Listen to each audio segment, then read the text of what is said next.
Mr. Godidiza, the Speaker of the National Assembly, Justice Mandis Maya, Chief Justice of the Constitutional Court, Cabinet Ministers and Deputy Ministers, Members of Parliament, Premiers, Mayors, various public representatives and public sector leaders, leaders of the University of South Africa and all sister universities, TVET colleges as well as community colleges, the eminent group as appointed by the President of the Republic, representatives of other institutions in the public and private sectors, members of the leadership of various civil society, the religious community, organized labor, business, women, youth, people with requirements for universal access who live with disabilities, members of the media, delegates of the convention participants, fellow South Africans from all walks of lives and all protocols observed. Sanbonani, Dumelang, Absheni, Salam Alaikum, Nimacheroni, Lochani, Khotsong. Thank you for the opportunity to welcome you all to this historic convention of the National Dialogue of South Africa. Today is yet another turning point in the history of South Africa. It is a day in which we set a process in motion to define the future that we South Africans, the world, and the people of goodwill would want for us. A process that will culminate in a comprehensive national dialogue in which all South Africans can remake the South Africa of their dreams. A process in which we can build sufficient consensus on the vision, plans, outcomes we would like to see.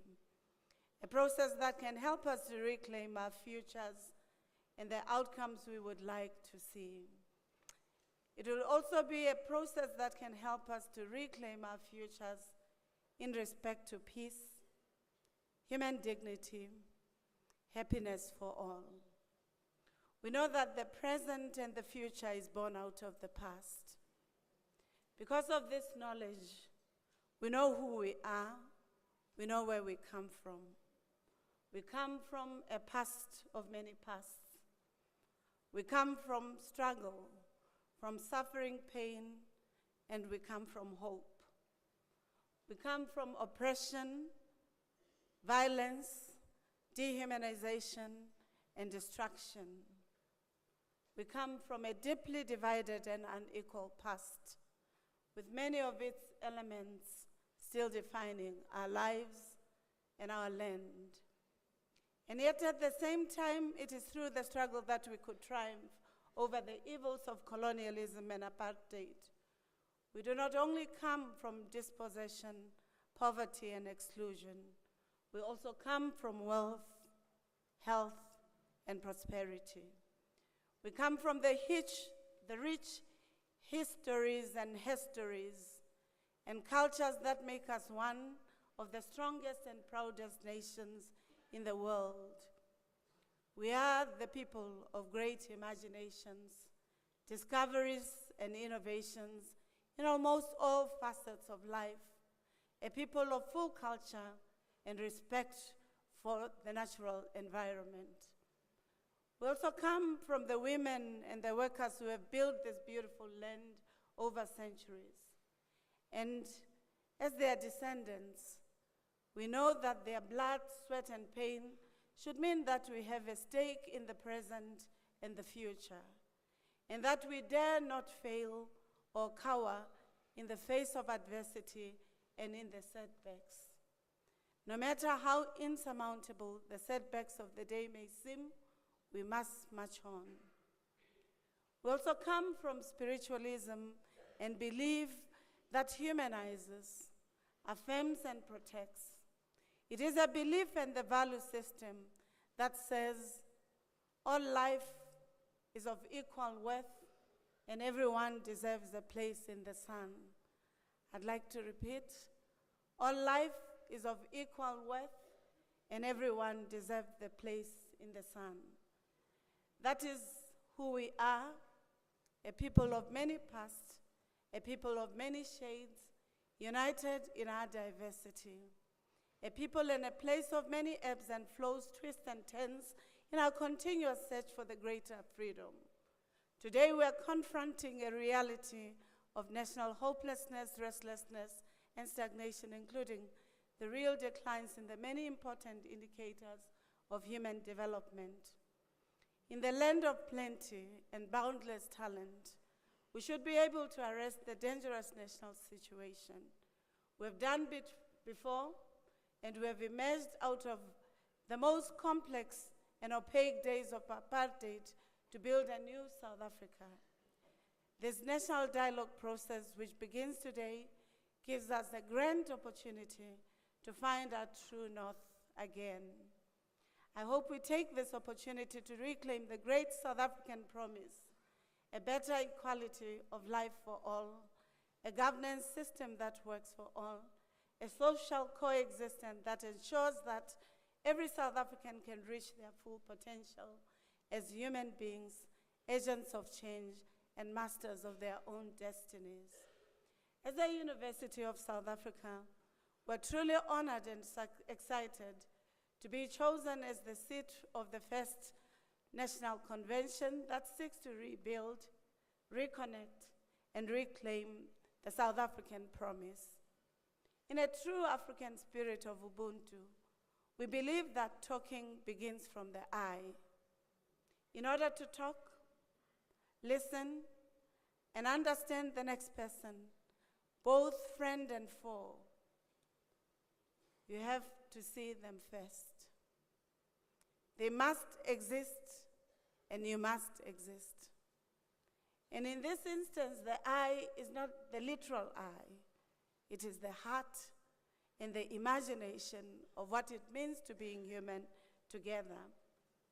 The humanity of all parties must be affirmed, and then what follows is the sharing of ideas, of space and imagination about the past, the present, and the future, so that we can co-create life, nurture the environment, and produce the technologies that make life possible under the sun, including humanizing civilizations. It is for the same reason that women, children, and people of Palestine, Sudan, the Democratic Republic of Congo, Ukraine, and/or Russia must first see each other before they can talk and find lasting solutions to peace, development, and prosperity. It is when we see each other, when we see the humanity in each other, that we would be able to reaffirm that we are inextricably bound together, and therefore, the future that we must co-construct must be for the benefit of all, our government, our civil society, our public sector, our private sector, and all intersecting sectors to ensure that we reclaim the future together. Our university is the oldest university in the country. It is also the largest in South Africa and in the African continent. It takes 37% of the higher education system in our country. It is a partner to our country, to our continent, and to the best that Africans must project in the world. It is therefore for this reason that we at UNISA are committed to ensuring that while we engage in the critical issues of national importance, that you will enjoy the University of South Africa hospitality. You'll enjoy its architectures, its various cultural and historical sites, and monuments that make up our beautiful university.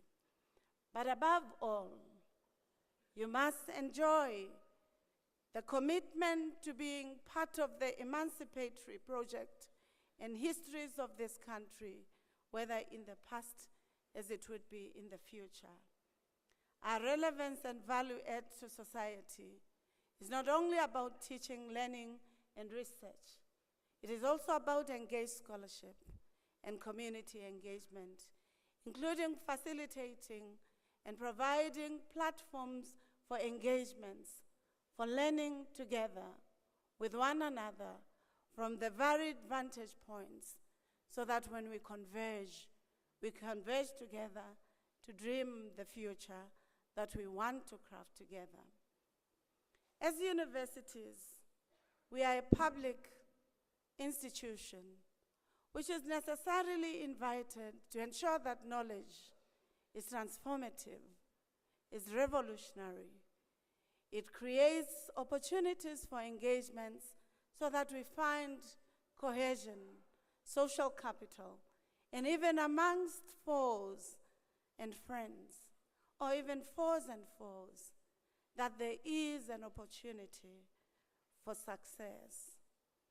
In a project of emancipation, it is important that universities are not ivory towers, but are partners. And it is for this reason that the University of South Africa accepted the invitation and the challenge to being the venue that hosts this important historic event in the life of our country. It is also one of the ways in which we realize our vision of being a truly African university, shaping futures in service of humanity.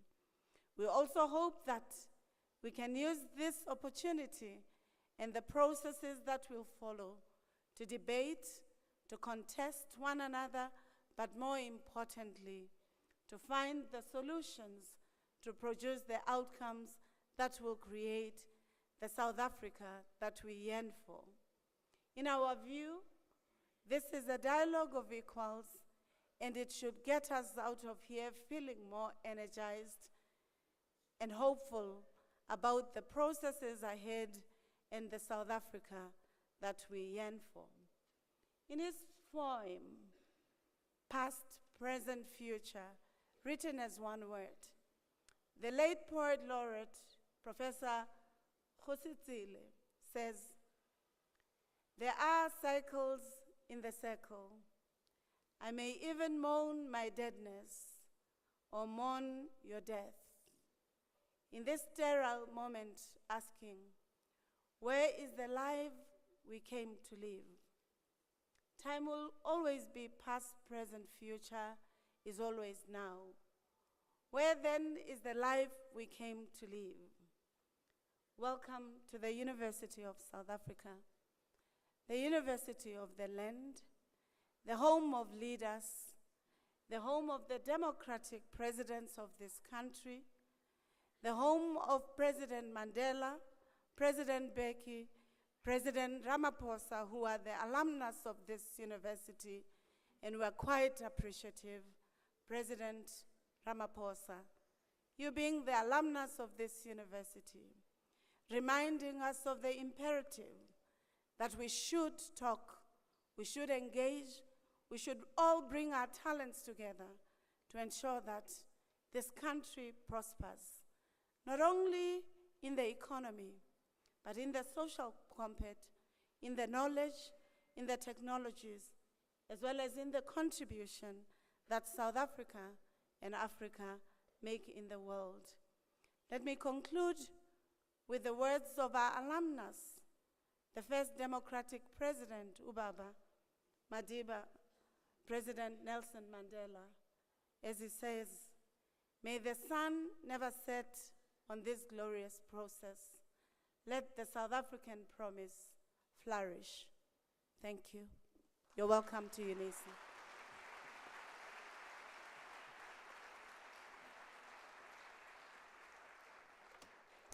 A louder round of applause.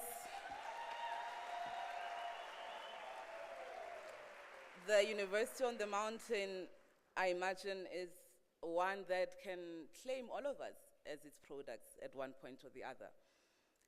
Thank you so much, Prof, for those remarks. We feel very welcome, and in fact, you have set us on this clear path as we engage in this conversation that will involve more than 10 million South Africans. The 10 million is the minimum goal of the national dialogue. And as we kickstart this process with this launch, we do so with the absolute belief, and I will pick from what you've just mentioned around how we are a people of many paths. And African literature tells us that it is our mandatory responsibility to not only remember it, but to reimagine it. And I hope that we can do so as a collective. I call onto the stage Ntate Reverend Zoida Hunevutali, who will lead us in the moment of silence and reflection that we will be having. We also just want to put you at ease and update you that the colleague who had a medical emergency is being taken care of and being treated, and they are being taken care of. Thank you.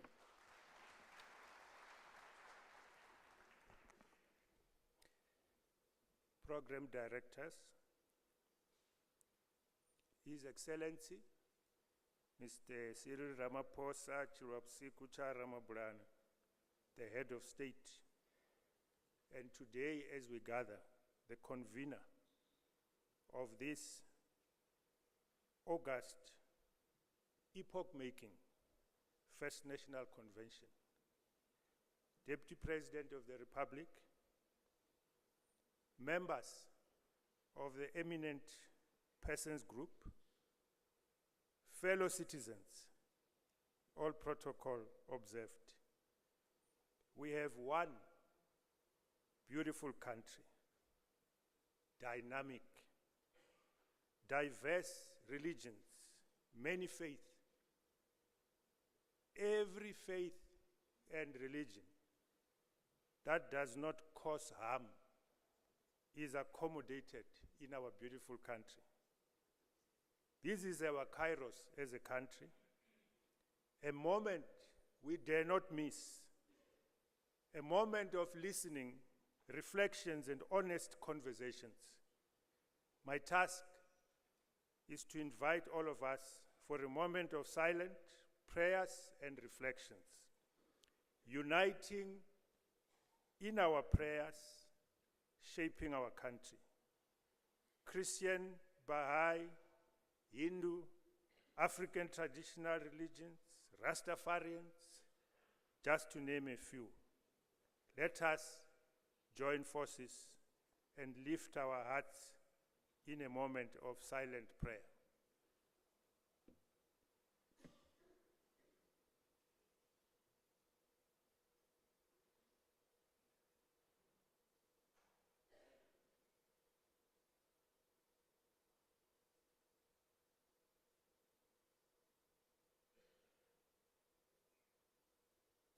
Thank you.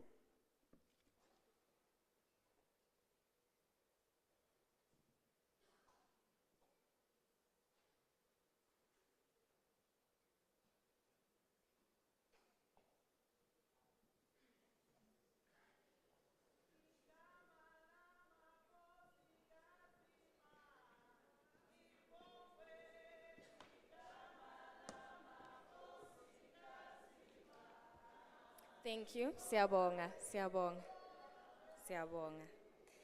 We will now have a musical performance by Ipupo. So please give them a round of applause as they take to the stage.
Ladies and gentlemen, ngicela nishayeleni izandla for iphupho lakabiko.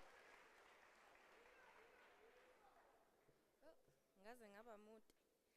Okay, so just to update you on our program, we are now going to be going into our first panel for the day. Thank you.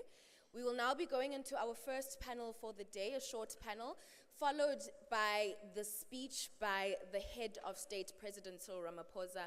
And after that, we will then take a short break for, I'll get back to you on how long that break will be, and then we will come back into the room for the second part of the day. As our panelists for the first panel get ready to come up, this is our very first panel of this convention, because before we can imagine any of the solutions that are going to come out of the national dialogue process throughout the next 6 to 8 months, we first have to be honest about the problems to get to the solutions. So I would like to please call up Sinesipho Soqudlwa from the Unemployed People's Movement, speaking for the grassroots and for the citizens who feel excluded from economic opportunity. I will then like to call up Professor Musawenkosi Saurombe from the Forum of Stalwart Foundations, bringing insights on leadership, values, and bridging the gap between generations. And then I would like to call on Boichoko Ditlhake, who's here to speak on behalf of the National Dialogue, on the National Dialogue process itself and how it can be a tool for transforming housing, urban development, infrastructure, and many, many more. Can we please have those panelists join us on stage?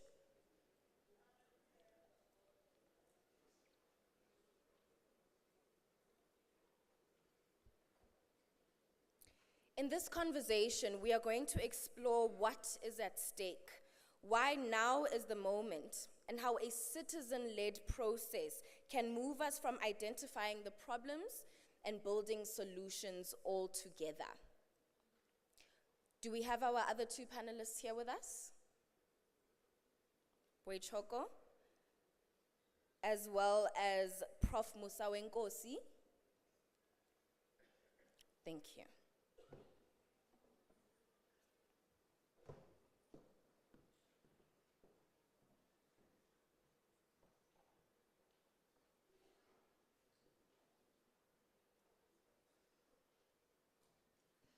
Apologies, please give us a moment as we wait for Boichoko.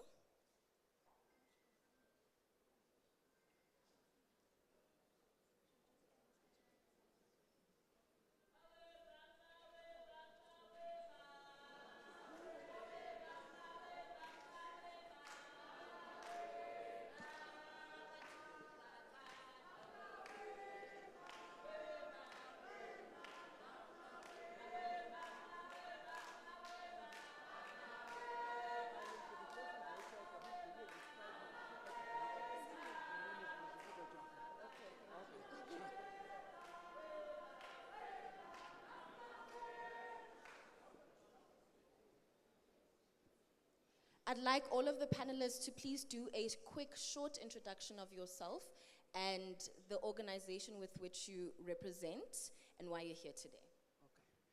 Okay. I have to get off the stage. Boichoko was dealing with a crisis. He's back. I was replacing him. Please come in, Boichoko. Okay. So, MC, I'm handing over to Boichoko. He's back. Okay. Apologies, apparently there's a crisis happening outside that had to be dealt with. In the meantime, I'll move on to you.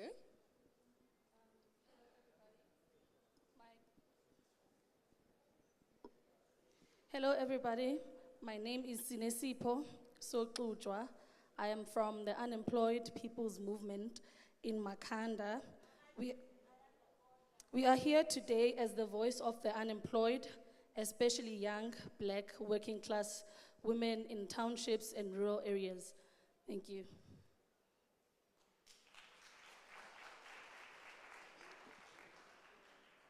Good morning, everyone. All protocol observed, Your Excellency, all honorables and distinguished guests.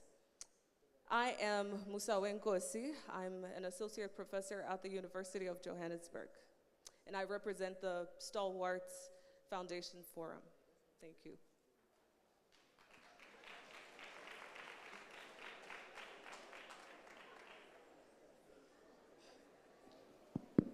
Oh, that's it.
I don't know. He's saying that his people are not represented in the dialogue.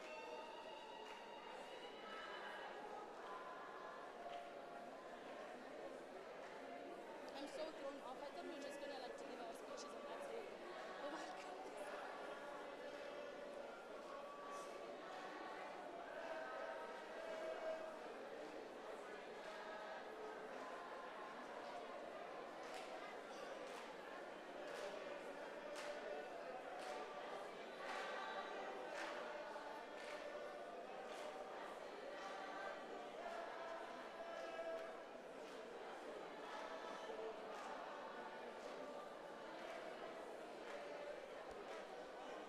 Tololo, uvalo valo, tololo.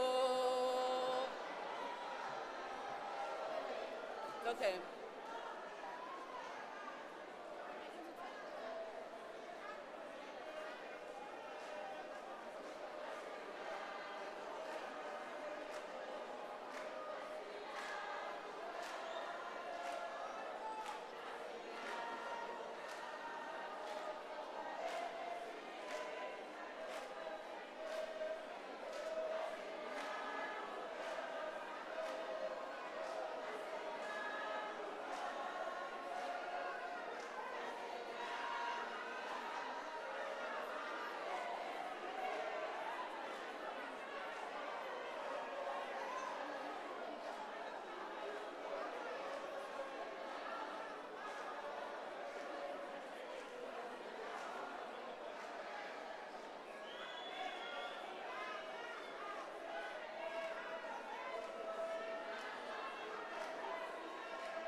Okay, Mr. President, they can continue.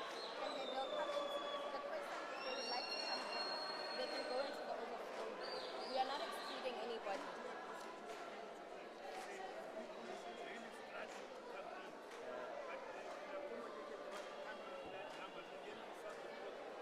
Okay. I would just like to update you all on what we are currently experiencing.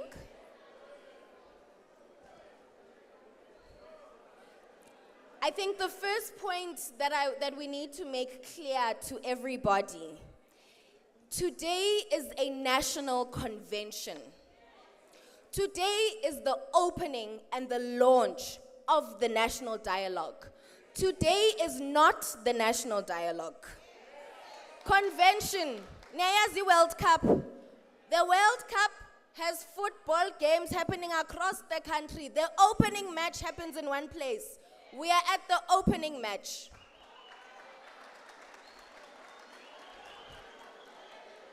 This process has been designed specifically to be inclusive, has been designed to be led by citizens, and that is why we have citizen-led foundations that are part of it. That is why we have a panel of citizens that are representing groups of people.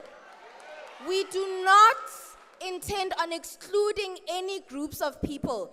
However, there is only so much space in this room, and we have made accommodations for an overflow room. So those who are outside and wish to come in, can we please do so with order? If you would like to be in the room, we have an overflow room, but can we please not disrupt today? Ngicela ukuthi nje singaxabani tu.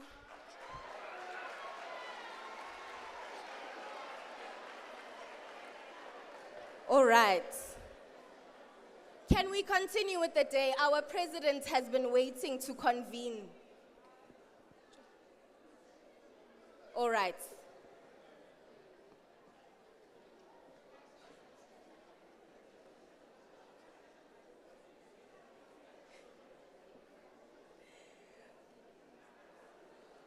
Ladies and gentlemen, may we please settle down in the room? Okay. I think, Sinesipho, I'd like to start with you, please. You work at the heart of communities where unemployment isn't just a statistic. It's a daily reality. From what you're hearing on the ground, what are people saying that they need most urgently from our democracy today? So, from this dialogue specifically, the word on the street, or what we must come out with, is that we must promote local industries so that jobs are created where people live. We must oblige the private sector to invest in communities instead of extracting from them and not giving back. And that we must ensure a living wage so that people are uplifted and not trapped in poverty cycles. So that's the energy on the ground. Okay, and so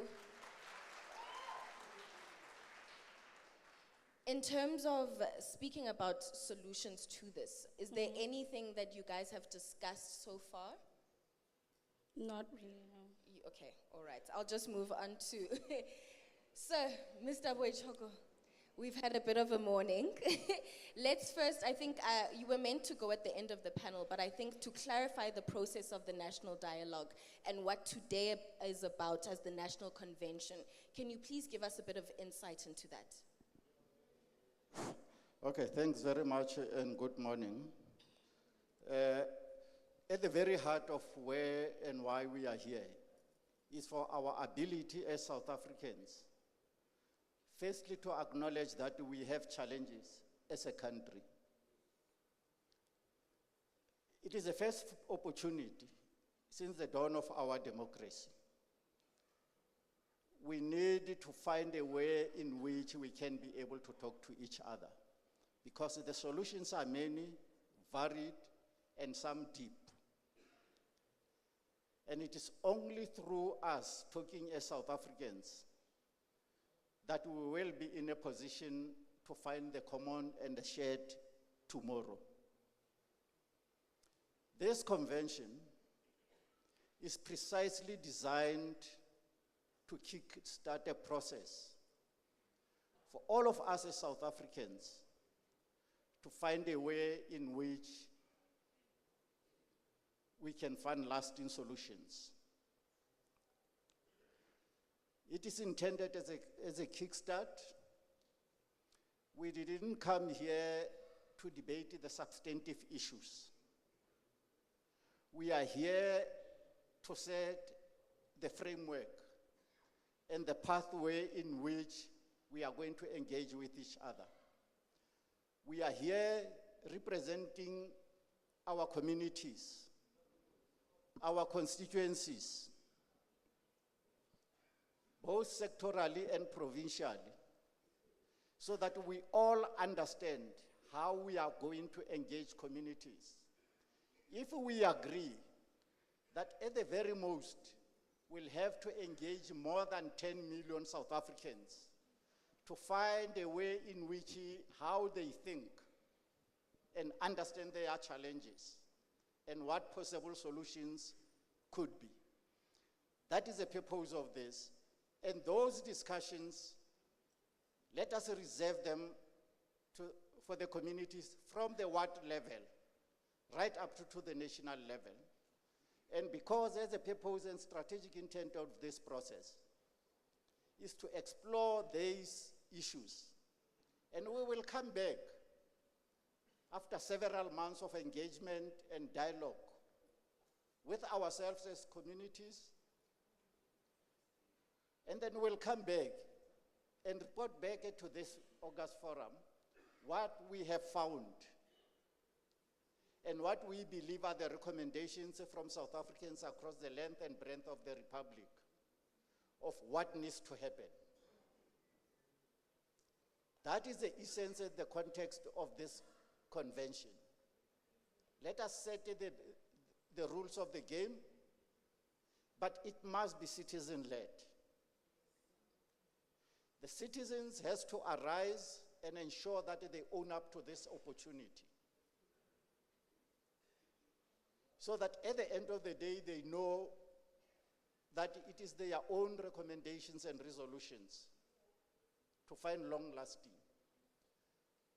It is in that context,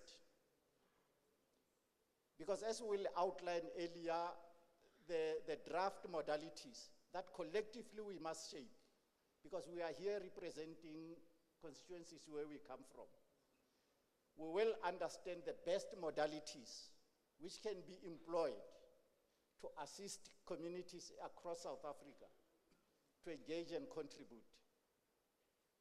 And that's why we are here. And then we'll go back to them and say, this is what we have agreed, how we are going to play this process. And we'll be able to strengthen all these modalities as we go along. And I'm sure that we are ready, we understood that purpose, that nobody else will solve South African problems except ourselves.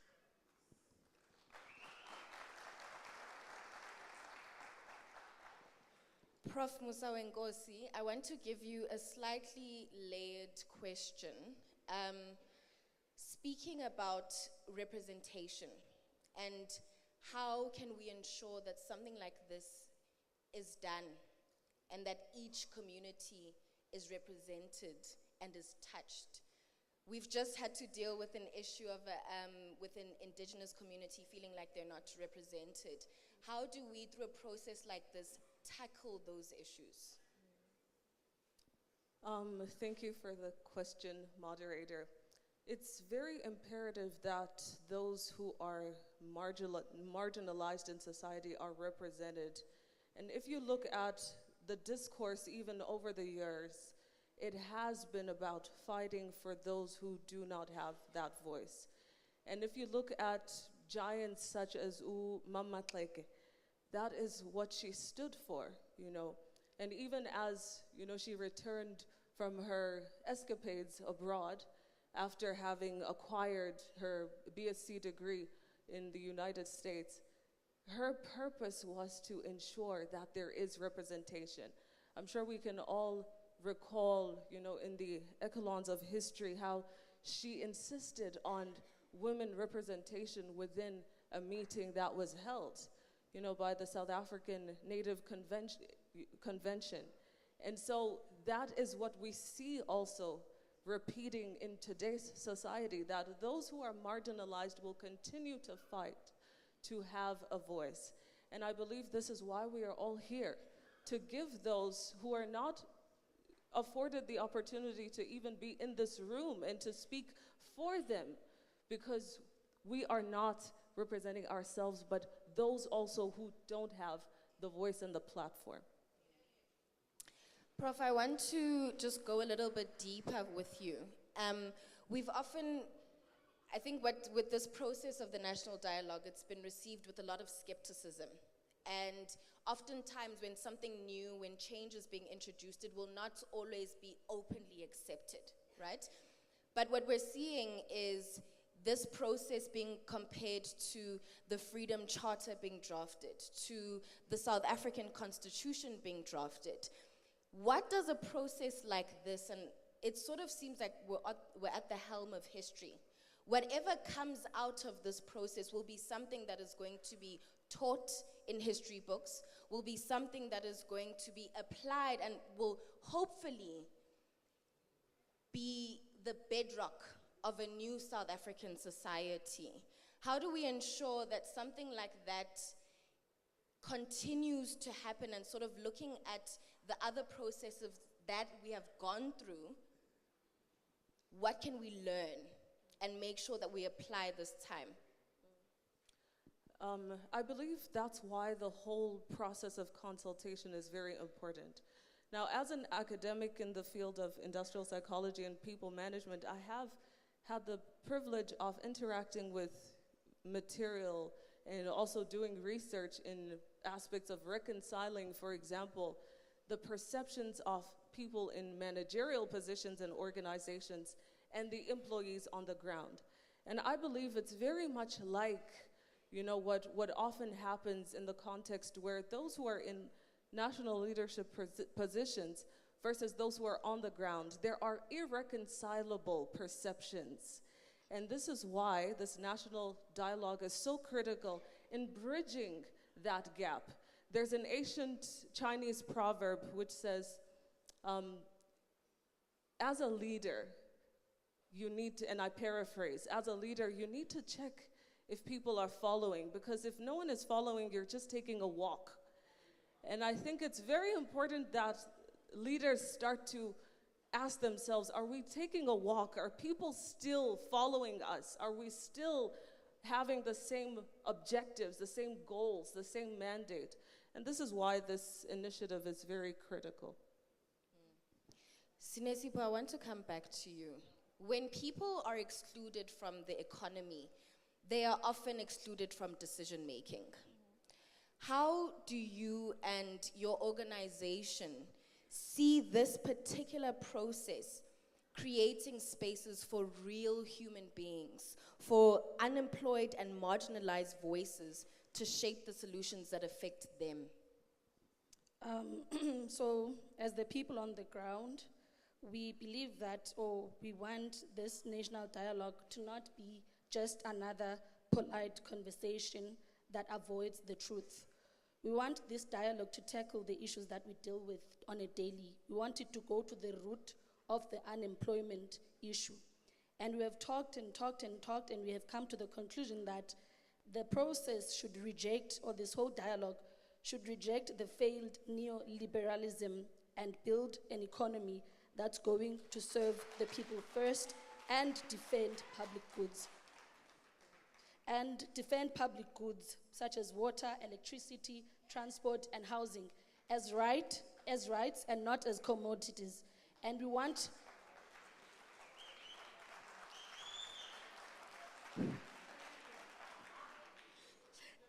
and out of this dialogue, we want to end austerity because it starves our people. It starves us from the very basic services that we depend on. We want this dialogue to guarantee free, quality education from primary school to university level, because we believe that that is an investment in our future. So we are not here for charity. We are not here to be pitied. As the grassroots and working class, we demand real power and inclusion. That's... Okay. I'd like to get a bit of clarity on the specific process of the national dialogue and how we can ensure that it is accessible. When I heard about ward conversations, it did frighten me a bit, because I don't know about you all, but I personally am not that involved in my ward. I don't really attend regular meetings. And so this process would require people to regularly attend those meetings. Is there another accessible platform or another way in which people will be able to be involved in this national dialogue? And how do we sort of, you've told us that we can have these conversations at home, but is there a specific toolkit that we that you guys are giving us to ensure that everybody anywhere can host their own national dialogue? Thanks very much. If we look into the process of the national dialogue, the first thing that we must think about very deeply is how do we activate South Africans to own up to the governance and development of the country? How do we assist and start building the community structures to engage, for example, with the local governance process, municipalities? Because in many instances, some of our laws allows and enables communities to participate. But more often we are not using these possibilities. For example, how do we understand priorities which have been determined, for example, by a municipality at the local level? Therefore, the national dialogue is structured in such a way that simultaneously it assists communities to own up in the development of the country. At the ward level, each ward is going to have 3 structured dialogues. And there is a toolkit that assists, and there will be community-based facilitators which will appreciate different communities in which they exist, to talk to them and to talk with each other. That will be replicated across, as we have sectors around here, that a variety of sectors from the youth, women, business, labor, faith-based, will accordingly have some of the structured dialogues. But we are also creating a mechanism for self-activated dialogues by communities. For example, a particular community in Matatiele can say, we want to discuss our issues. All what we need to do is create a mechanism that the outcome of that self-created and self-activated community dialogue, it finds a space in the formal processes that we are doing, that the amplification of the community voice must find themselves in the final conclusions of this process. That will be very critical. We have put in, the new steering committee, when it comes, it will also put in place. We have to utilize technology to reach out to communities, and we know that the youth of today were actually born into this technology.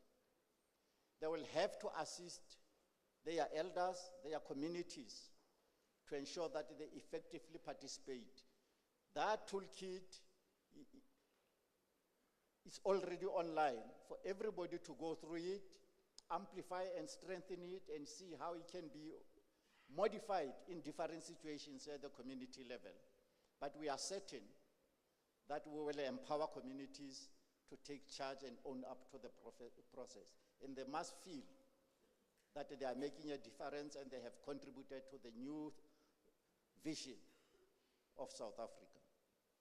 So what I'm getting from you is that based off of the technology that the National Dialogue Committee, Organizing Committee, have designed a platform, a website, in which I myself as a citizen, if I wish to host a national dialogue myself and my community, I go onto that website and I will get the toolkit. The toolkit is what is going to equip me with what I need to be able to host the national dialogue. What are the specific points that need to be spoken about in the conversation, etc., etc. So that is how accessible and how easy this national dialogue process is going to be. Not only for us to attend physically in our wards, but we will be able to have a toolkit in our hands where we can host these dialogues ourselves. We're going to have to close the panel off for now, so thank you so much. Please give our panelists a round of applause.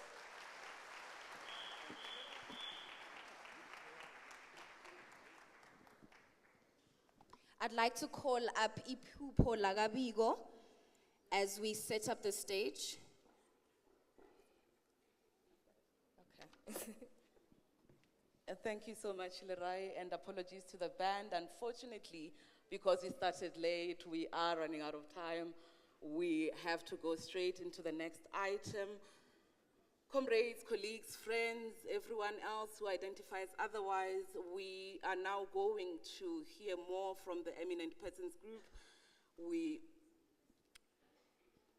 Apologies, there are many changes because we are moving in quite a fast pace. We will be welcoming onto the stage the President of the country at this hour. However, before he rises, Mr. President, I hope you heard that call that was made in that panel. A question was asked that every now and then there be a pause among our leaders to look behind and see who is following. And we can't wait to hear as you give us the line of march as the convener of the National Dialogue. Ladies and gentlemen, please rise and help me welcome onto the stage Ntate Cyril Ramaphosa, who is the President of South Africa.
There.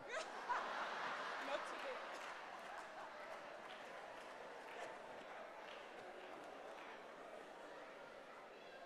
Thank you so much. Thank you.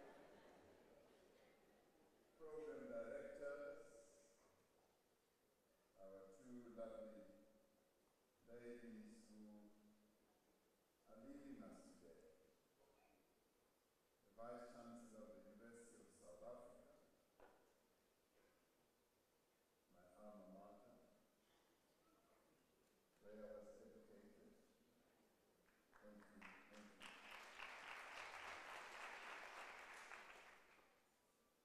Members of the Eminent Persons Group, and specifically the co-chairs, Professor Iniko Maruleke and Mr. Ruth Mayer,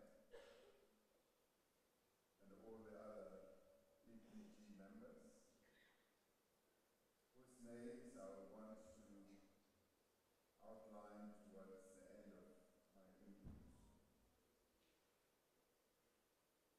Distinguished guests, I also want to greet the Speaker of our National Assembly, Joko Didiza.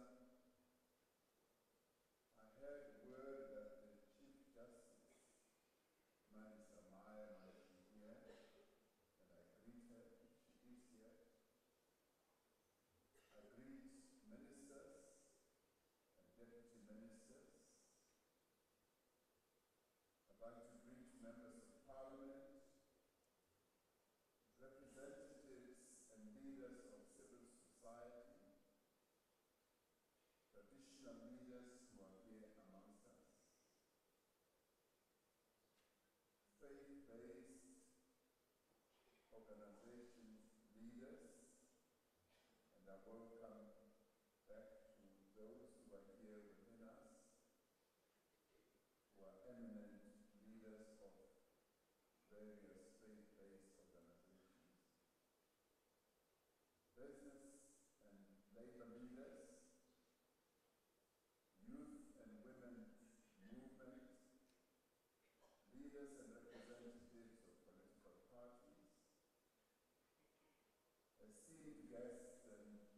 most importantly, my fellow South Africans. I'd like to welcome you all to this historic gathering. I have called this first national convention in my capacity as your president, as the head of state. I do so in line with Section 83 of the Constitution of the Republic of South Africa.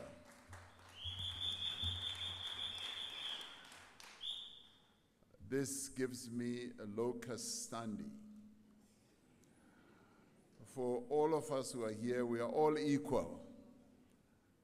But it gives me locus standi because I happen to be the state president.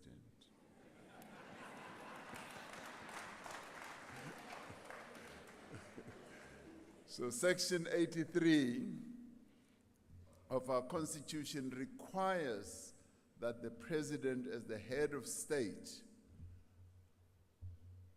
and the head of the national executive, should promote the unity of the nation and that which will advance the Republic of South Africa and its people. This is what brings me here. And this is why I invited all of you to be here and to be part of this dialogue. So it is with that authority, if anyone were to ask you.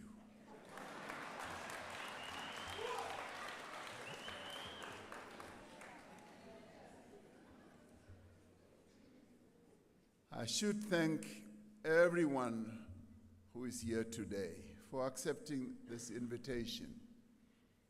I am truly humbled and very touched that all of you have heeded this invitation and have come through to this meeting so that we can have a dialogue.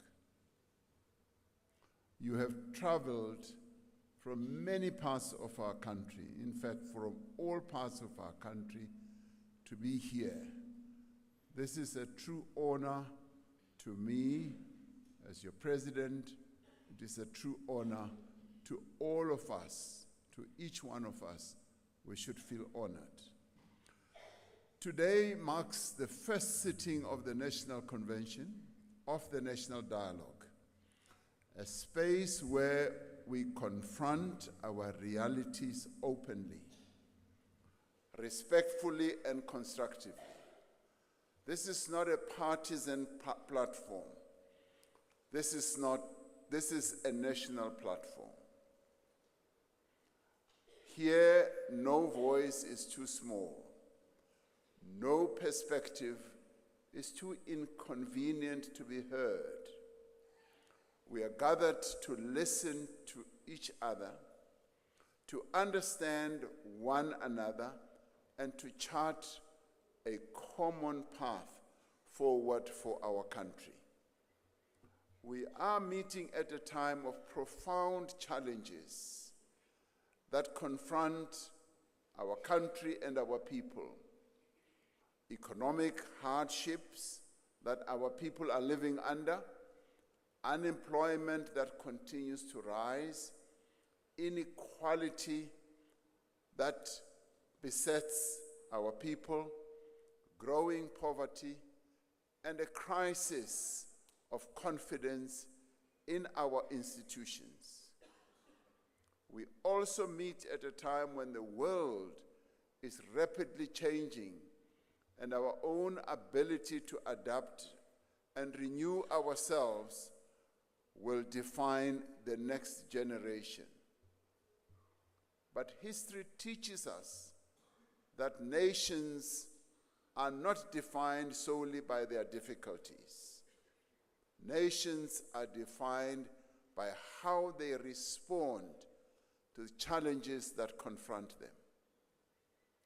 Our own struggle for freedom from the nightmare of apartheid proved that unity in diversity is not an abstract slogan.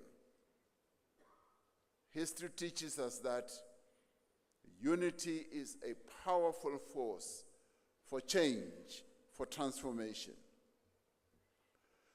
Gathered in this hall today are people from all across our land, people from all walks of life, people of all races, of all classes, all languages and cultures. Gathered here at this national convention are farmers, are informal traders, civic activists, policymakers, traditional leaders, waste pickers, industrial workers, the unemployed men and women of our country, the unemployed young people, unemployed graduates, eminent religious leaders, business people, and public servants like me. There are also young people and older people like me, men and women, people from informal settlements and rural villages. There are people with disabilities amongst us. There are survivors of various forms of violence. There are artists, there are sports people, and cultural activists. In this national convention is gathered the rich diversity of the people of this country. Yet, although we are different in many ways, although we represent different experiences and memories and hold different views, there is one thing that we have in common. And that one thing that we have in common is that we are South Africans. We are, each one of us, sons and daughters of the same soil, the South African soil.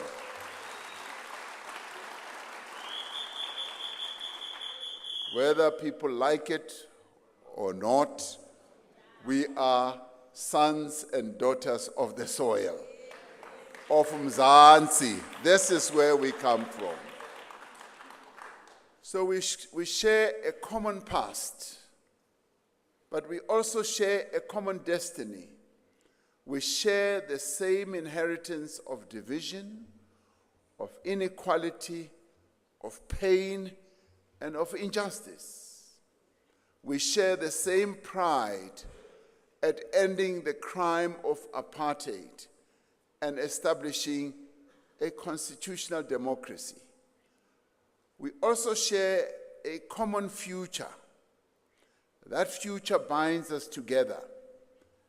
And that is why we have chosen to gather here today. Because each one of us, regardless of our differences, is committed to working together to build this future that we all dream of.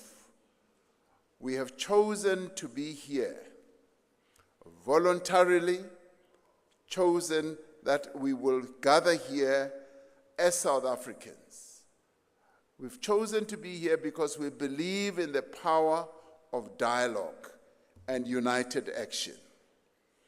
A dialogue, by the way, is not a new phenomenon amongst us as South Africans. We have always dialogued to solve the most intractable problems that have confronted our country. We gathered together, and let me add that even as dialogues have happened in our country, there have been moments where others chose not to participate. There have been moments when others said, no, what is this all about? We are not going to be part of it. Now, I will tell you a story which I hope will not embarrass one of those who told me the other time, and is the leader of the Pan-Africanist Congress. He's here. He serves in my cabinet. And as we were preparing for the dialogue, he said to me, President, we as the Pan-Africanist Congress, we have always historically refused to participate in various dialogues. We were not there in Kliptown. They call it Kliptown, when the Freedom Charter was drafted. We were not there when there was a dialogue to end violence in our country. We were not there when the Constitution was drafted, when there was that broad dialogue. And he said, we feel that our voice, our views were not heard. And he said, this time round, Aibu, we are going to participate. We are going to be part of it. So there are those who are standing outside, who are saying we are not going to participate. And we grant them that freedom. But one day, they will be like the PAC. They will realize that they should have been part of the dialogue. Because dialogue is about bringing people together, getting all of us to speak together, not to speak at each other, and not to talk away from each other. It should involve talking together. We believe that if we share our concerns and our fears, we can conquer them. If we understand the challenges we face, we can overcome them. If we know what hurts us, we can heal. If we know what divides us, we can unite. We gather here today in all our diversity to launch a national dialogue. We are embarking on a process that will launch 1 million conversations amongst our people. Now, this is a great honor, to be able to instigate conversations amongst our people. All of us seated here must see ourselves as being truly honored that today we get to sit here and we are launching a process that will involve conversations of millions of people, 10 million people. But in the end, I see this conversation going way beyond the 10 million people who might participate. It will encompass many more millions of people in our country. This is truly a historic moment.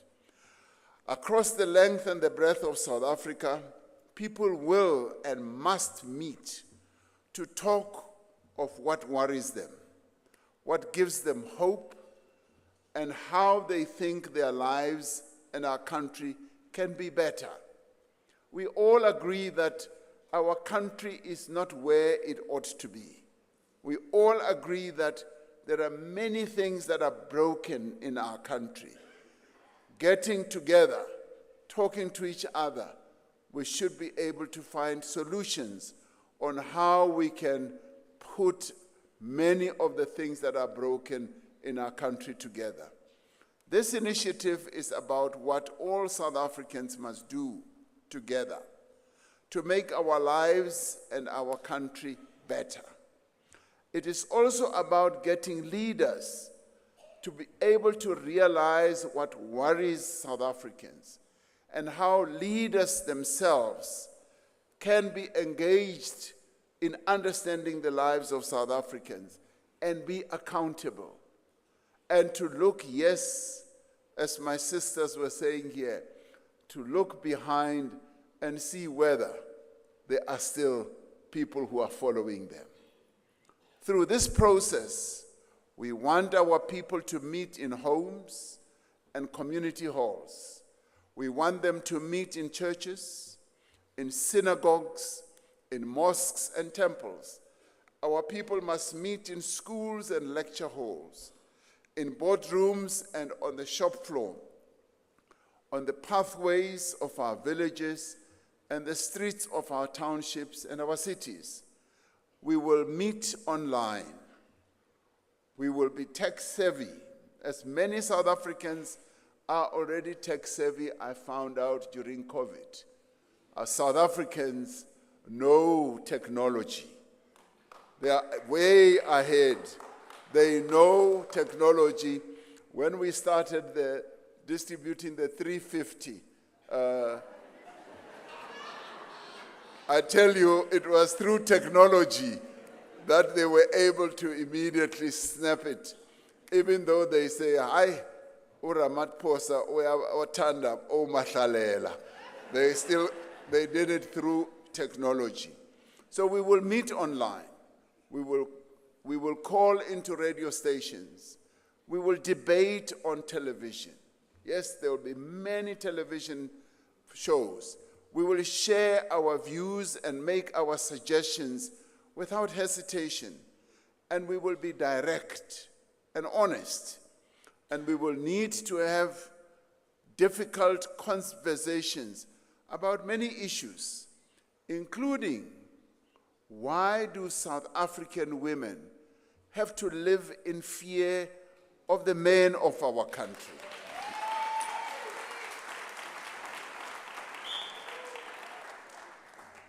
This is Women's Month, and I'm glad that these conversations should start this month, that we as the men of South Africa must begin to internalize this question. Why do the women of South Africa fear us as men in the streets, in the classrooms, and even in our homes? We need to ask ourselves those questions. We also need to ask ourselves, why do so many people live in abject poverty and so few live lives of opulence? Why, after decades of democracy, are the prospects of a white child so much better than those of a black child? We need to ask ourselves that. We also need to ask ourselves, why do women get paid less than men for the same work? That's what we need to ask ourselves. Now, we also must go deeper and ask ourselves why, when we have a Bill of Rights in our Constitution, are the LGBTQI plus people still discriminated against? Why are they still stigmatized and harassed? Why do clinics run out of medicine? Are questions that we must ask ourselves. And why do taps run dry? These are some of the questions that we must be willing to ask and which we must be prepared to find answers for. But more than that, my fellow South Africans, these are the challenges that we must be ready to do something about. As individuals, as organizations, as communities, as parents, as elected representatives, and as public officials.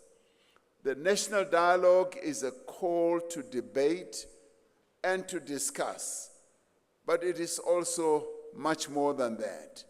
More importantly, the National Dialogue is a call to action. It is a call to all South Africans to seize this moment for change and progress. And this we cannot do when we are sitting on the sidelines. This we cannot do when we do not want to be part of this conversation. And this we cannot do when we sit on the sidelines and just criticize.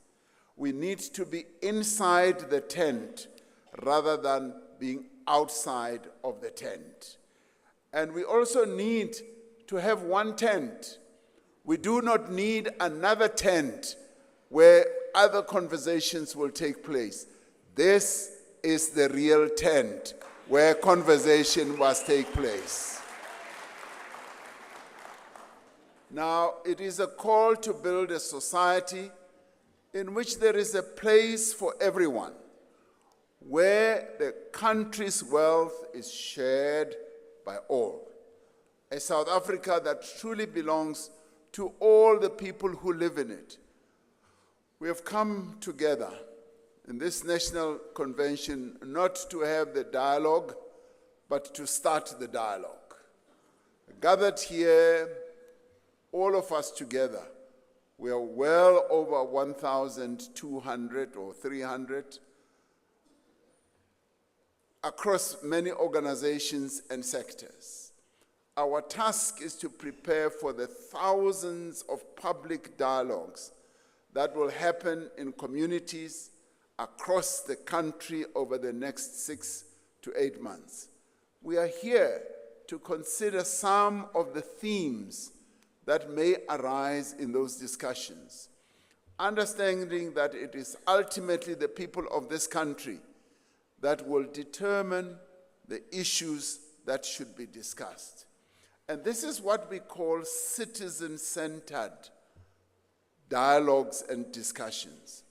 We are here to reflect on how we should approach these public dialogues, what methods we should use to ensure that everyone has a say and that the discussions take place in an environment that promotes understanding and that encourages healing. Through this convention, we seek to equip delegates to be champions and enablers of these public dialogues. We seek to ensure that we give the space to South Africans to define the outcome of the national dialogue process, so that those thousands of conversations can be drawn into a clear vision for the country and an agreed program of action into the future. There is history to this. When we drafted our constitution, and I'm glad that Rolf Meyer, who played a pivotal role together with some who are here, including myself, is here today, because we participated in the process of ensuring that as we drafted the Constitution, we involved many of our people throughout the country to discuss the key elements that should go into our Constitution. And today, the Constitution that we have is a people-driven and a people-drafted Constitution. That is what we have. Now, through the national dialogue process, we hope to arrive at a social compact that will outline the role and the responsibility of all of us as citizens, as the arms of the state, business, labor, traditional leaders, religious bodies, civic organizations, activists, and various other social structures. This national dialogue must be about citizens taking responsibility for their own future. Through the dialogues that will take place, people must be able to attend to the challenges that we are facing, where they live, where they study, where they work. They must be able to hold their public representatives accountable and ensure that all public institutions fulfill their responsibilities. The National Convention is the moment at which the people of South Africa take over the national dialogue. For more than a year, various formations of civil society have been working to conceptualize and champion the national dialogue. Central to this effort have been a number of legacy foundations established by and named for stalwarts of our liberation struggle. We express our gratitude and appreciation for the work of these foundations in giving life to the National Dialogue. And let's give them a round of applause for having done all this work. Now, we also thank all those from civil society, government departments, provincial government, state-owned enterprises, and businesses who have worked tirelessly to bring this national convention together. I specifically like to say at government level, the Deputy President, Paul Mashatile, who is here with us today, led this process in the interministerial committee that I gave him the responsibility to lead. And he, from a government point of view, led this process from the back, allowing the process to evolve independently without too much government interference. To the extent that government got involved, if you like, it was light touch. Kancane nje, lapho nalapho. It was never led by the government. It was just mbijana, lapho nalapho kuphela. That's how it worked. Because we held the belief that this must be citizen-led. And today we are pleased that we are going to elect or choose a steering committee which will be a citizen-composed steering committee. And to the extent that, yes, we will be involved, it will just be to give it that little bit of support, logistical support, financial support. And let me talk about the finances, because there was this concern that this dialogue is going to cost 740 million rand. As soon as I saw the number, I said, I shall not allow the taxpayers' money that amounts to 740 million rand to be utilized. We can have this dialogue much cheaper, much lower costs must be the order of the day. That is what we did. And you know what? We were very fortunate. The University of South Africa, the Vice-Chancellor, the good professor, immediately said, you know what, to cut off all those costs, we'll give you this beautiful venue for free. And now we got it for free. Now, that is exactly what we are going to seek to do. We will be going around the country. We will desist from hiring halls, expensive halls in hotels, and so on. We will want to hold the various dialogues in schools. We'll hold it in churches, not in beer halls, no. And we will hold them under the tree and all that. So that is how we are going to bring the cost down, because the people of South Africa do not want us to be spending too much money on the conversations that we are going to have. So we are extremely grateful to the Vice-Chancellor and the leadership and staff of the UNISA for hosting this national convention and providing the facilities and the services that they've made possible. I wish to thank the members of the Eminent Persons Group, all of whom graciously and enthusiastically accepted my invitation to serve as the champions and guarantors of the National Dialogue. These esteemed South Africans are Dr. Brigelia Bam, former Independent Electoral Commission chairperson, who accepted this role. Mr. Robbie Brozen, entrepreneur and business person.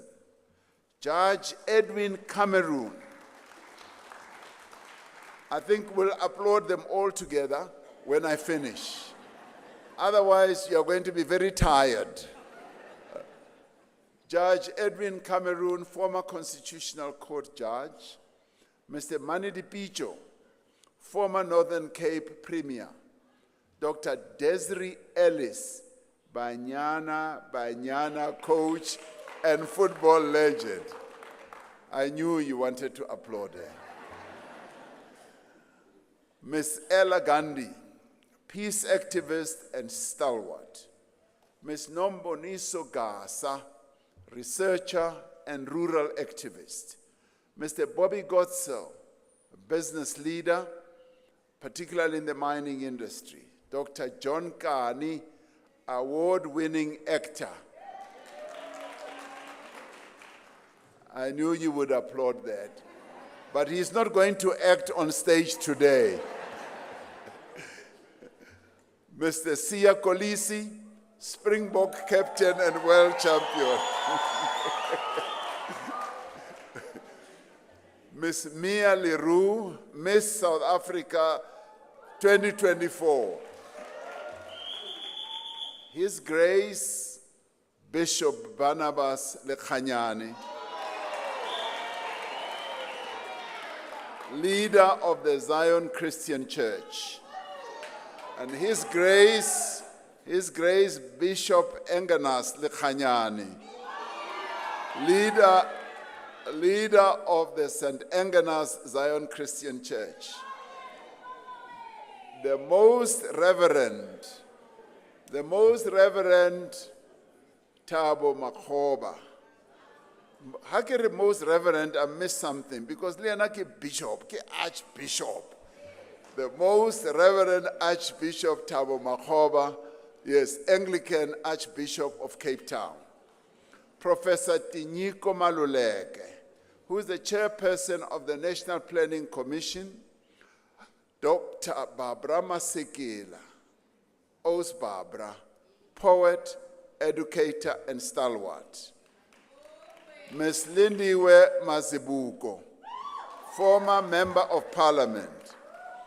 When she was in parliament, she used to give me a lot of trouble. Mr. Rolf Meyer, former minister and constitutional negotiator and a good friend.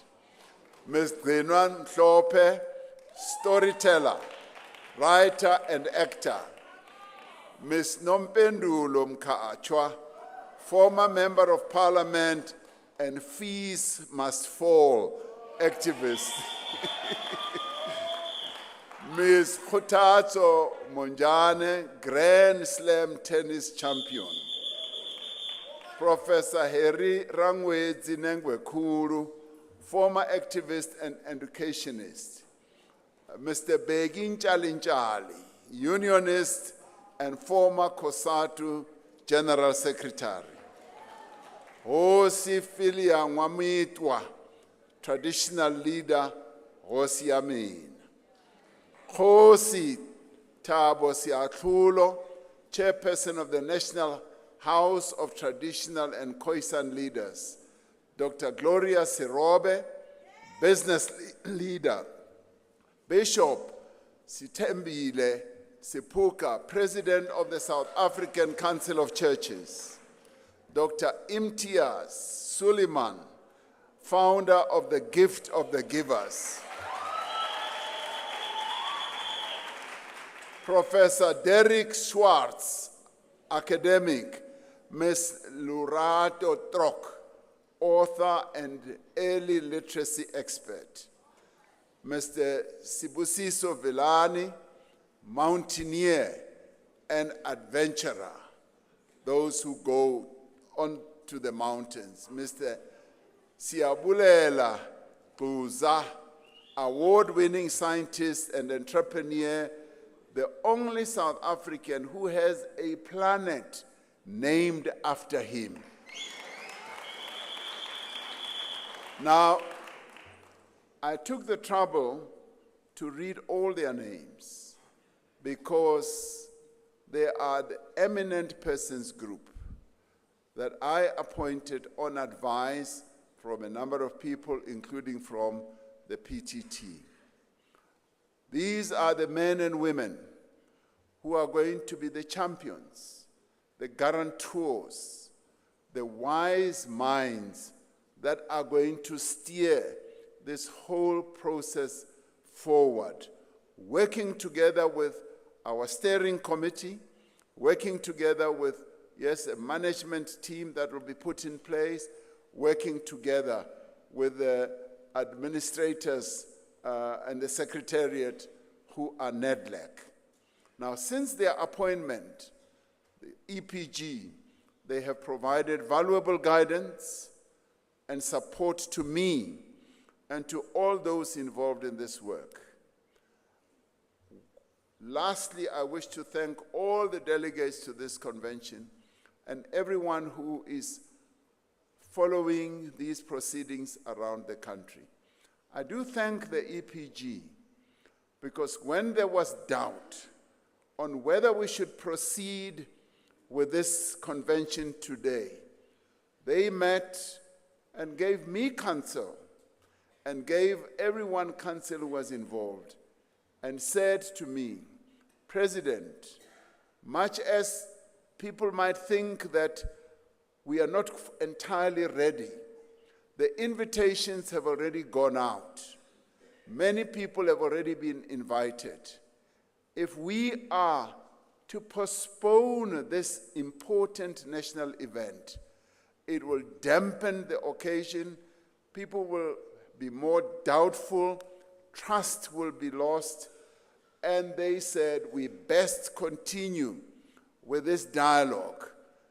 And as with all other events, there will always be gaps, there will always be shortcomings, but it is always best to press ahead and to get as much work that needs to be done. And I'm truly pleased that they gave that advice, because those who have been doing the work, the organizing committee, has pulled out all stops to make this day possible. And I'd like us to give them a round of applause.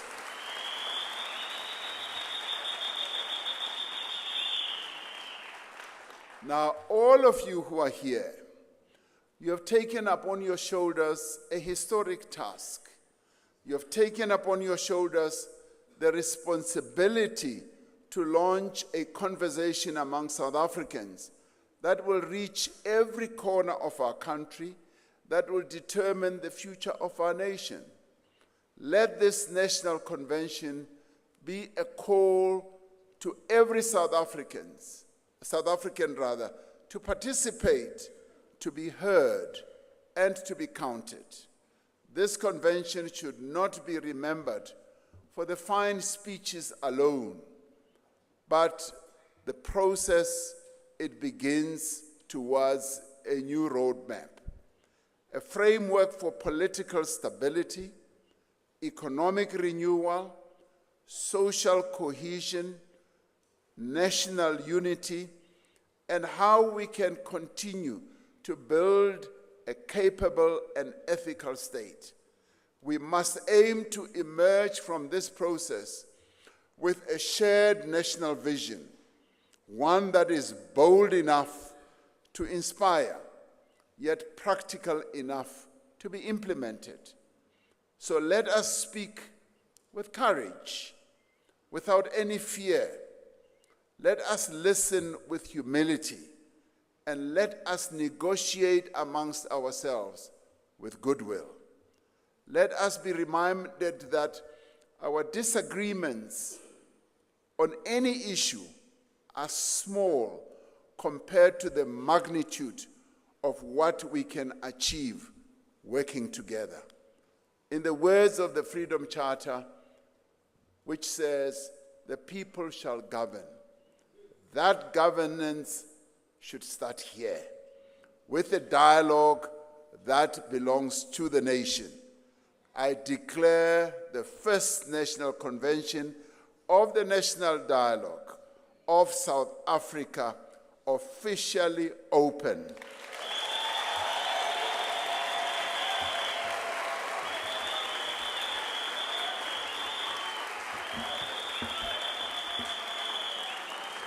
And may our work be guided by wisdom, your wisdom.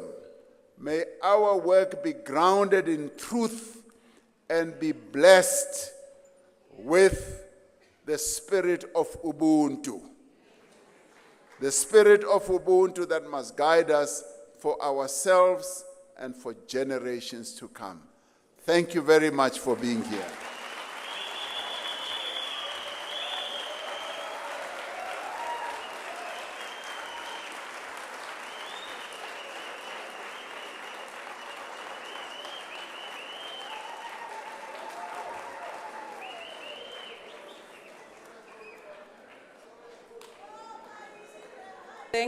Thank you, ladies and gentlemen. Thank you, Mr. President. We are going to swiftly move on to the next item. We would love to enjoy song and dance, and there will be time for that. Please help me in welcoming to the stage Professor Tenyiko Maluleke, who is a leader of the Eminent Persons Group, and he will lead us into the call to action that's directed at citizens, because as we all agree in this room, this conversation is not about a select few, but about all of us and all levers of society. Welcome, Prof.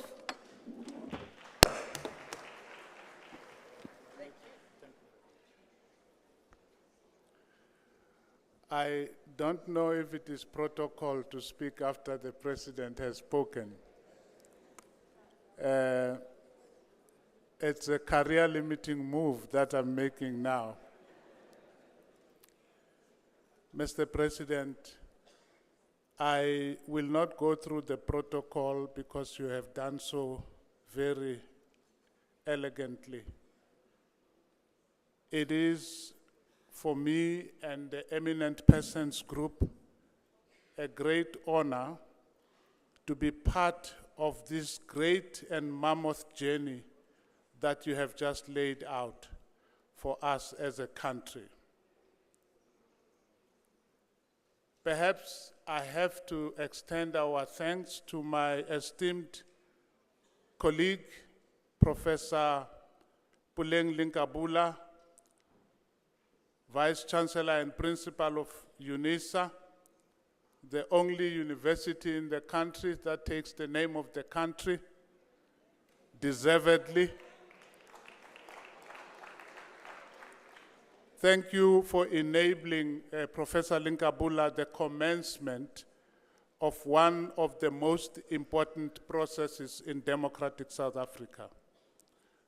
May you convey our thanks also to the chair and the council of the University of South Africa. I know that I speak on behalf of each and every one of the 32 eminent persons which the president has just announced when I say there is nowhere we would rather be in this moment than this place and this occasion that is historic in our beautiful country.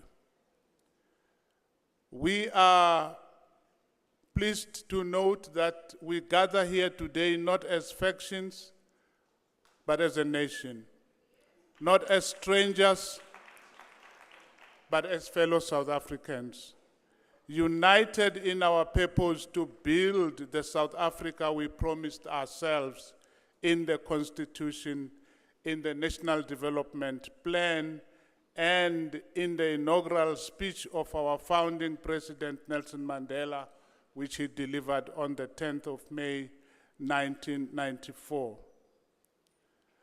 The Eminent Persons Group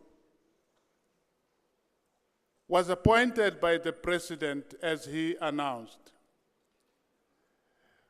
Each of us comes from different walks of life, different professional backgrounds, but we are unflinching in our commitment to safeguard the integrity, the inclusivity, and the credibility of the national dialogue.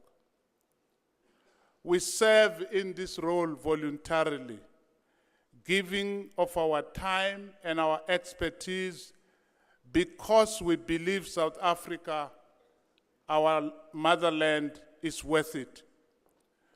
We do not seek fame, prestige, or payment. As the President has already outlined, we are the champions of the national dialogue. We advise him and other structures of the national dialogue. We seek to guarantee that these processes will remain open, will remain honest, and remain truly national. We note the gains that have been made in our country over the past 30 years, but we do now face many of the problems you yourself have just outlined for us, Mr. President, and I will not go into those details. What is clear is that the faith of citizens in democracy itself is under severe strain. Many South Africans are poor, jobless, hopeless, and hungry. It is in this context that the national dialogue takes on a historic importance for us. If this national dialogue is to succeed, already it is showing a lot of success. It must be citizen-led. You have said so yourself, Mr. President. It must be radically inclusive, both in terms of participants, but also in terms of the issues on the table. No sector, no issue, no community should be left out. The national dialogue must be led with integrity and transparency. That's our task to ensure and assure. The national dialogue must be beyond reproach, from how decisions are made, to how resources are used, to how outcomes are recorded and acted upon. At all times, we will seek to ensure that the process is accessible to all citizens and that all our official languages will be used in the communication of all the issues pertaining to the dialogue. Only thus can we call the process credible. Failure to deliver a credible and successful national dialogue is not an option. We say this in the full awareness of the difficulties we face as a nation, including the differences that have surfaced within the preparatory task team. To all the stakeholders, we say, dialogue is the South African way. Dialogue is the womb out of which democratic South Africa was born. All of us gathered here today have an obligation to do everything in our power to reach out and to persuade all South Africans and their organizations to become part of the national dialogue. Both those who have withdrawn and those who have chosen to stay away, we need to go out to them and persuade. So today we call on every village, every platteland dorpie, every township, every suburb, every informal settlement, every rural hamlet to step forward and make this process their own. We call on stokvels, churches, mosques, temples, burial societies, book clubs, sport clubs, ratepayers associations, political parties, business chambers, trade unions, youth groups, women's groups. We ask all of them to turn their regular gatherings into dialogue moments. And in those dialogues, the hard questions must be asked. Listening must be deep, and above all, together they should help search for solutions for the problems our country is facing and the problems they themselves are facing. In the months ahead, thousands of local dialogues will ensue, and they will feed into the national dialogue process. Each one will be a brick in the foundation of our national compact, the shared agreement that will guide our country to the next 30 years. That compact will be written with the tears that will flow at the places where dialogues will take place. That compact will be written in the sweat of the workers of this country. It will be written in the blood of the martyrs who gave their lives for this democracy. Failure to deliver a credible and successful national dialogue is not an option. Perhaps to paraphrase Abraham Lincoln, we are ready to ensure and assure a dialogue of the people, by the people, for the people. I thank you.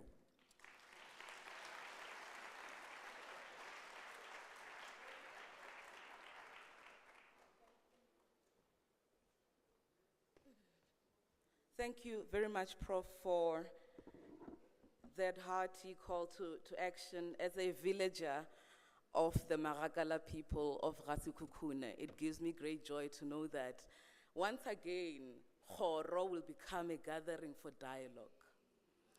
And that's why we speak of memory, because we know who we are. We know of whom we are. And it's for that reason that indeed this clarion call must be carried by all of us.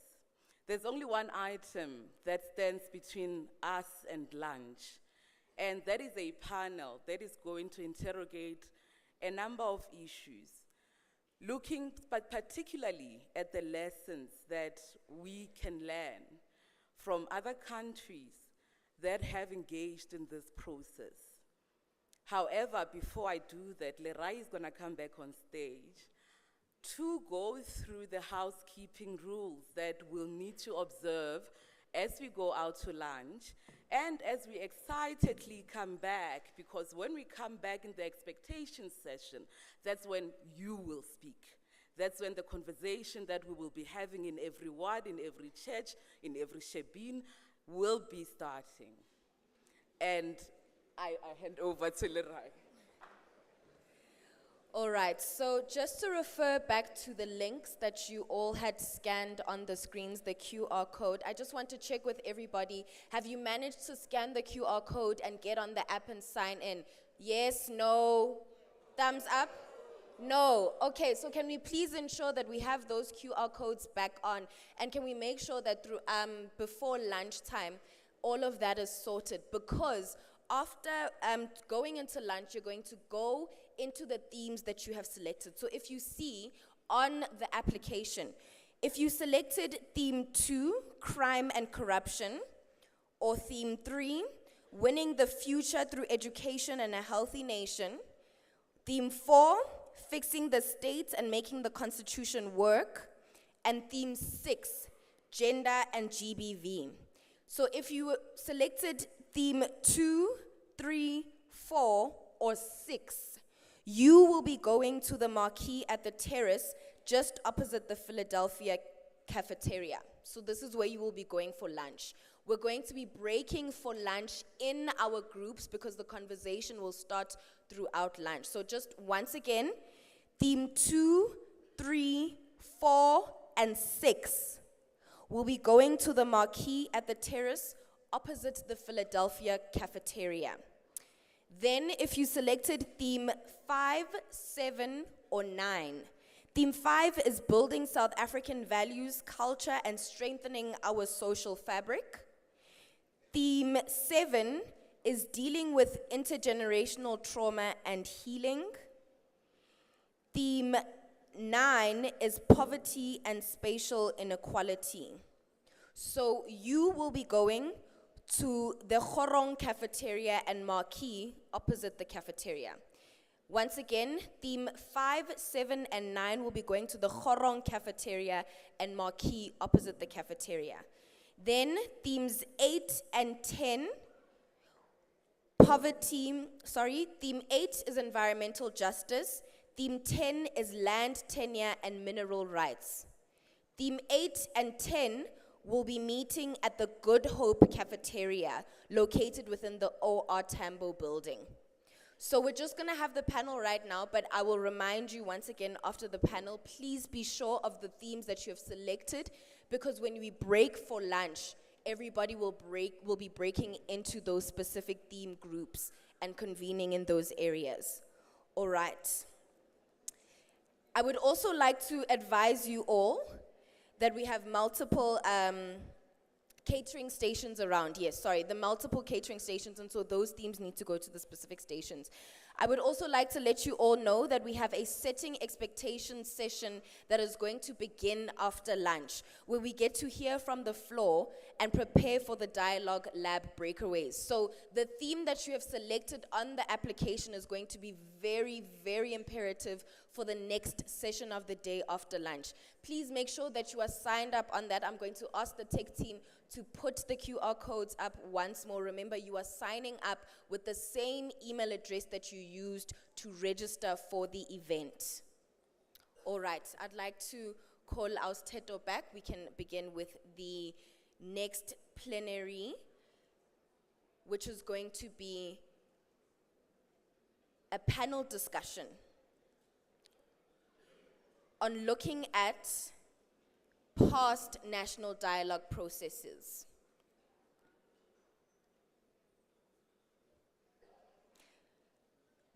As Teto comes back to moderate the conversation, I would like to call on our panel. On the panel, we have Jacob Abba Omar from the Mapungubwe Institution for Strategic Reflection. Please make your way to the stage and begin to take your seats. Kabele Matlosa, the former DG at Political Affairs at the African Union Commission. May I please also call on Nomfundo Mogapi, the CEO of the Center for Mental Wellness and Leadership. And the last member on the panel that I'd like to please call up is Itumeleng Motlhabane from Equal Education. May we please have those four panelists joining us?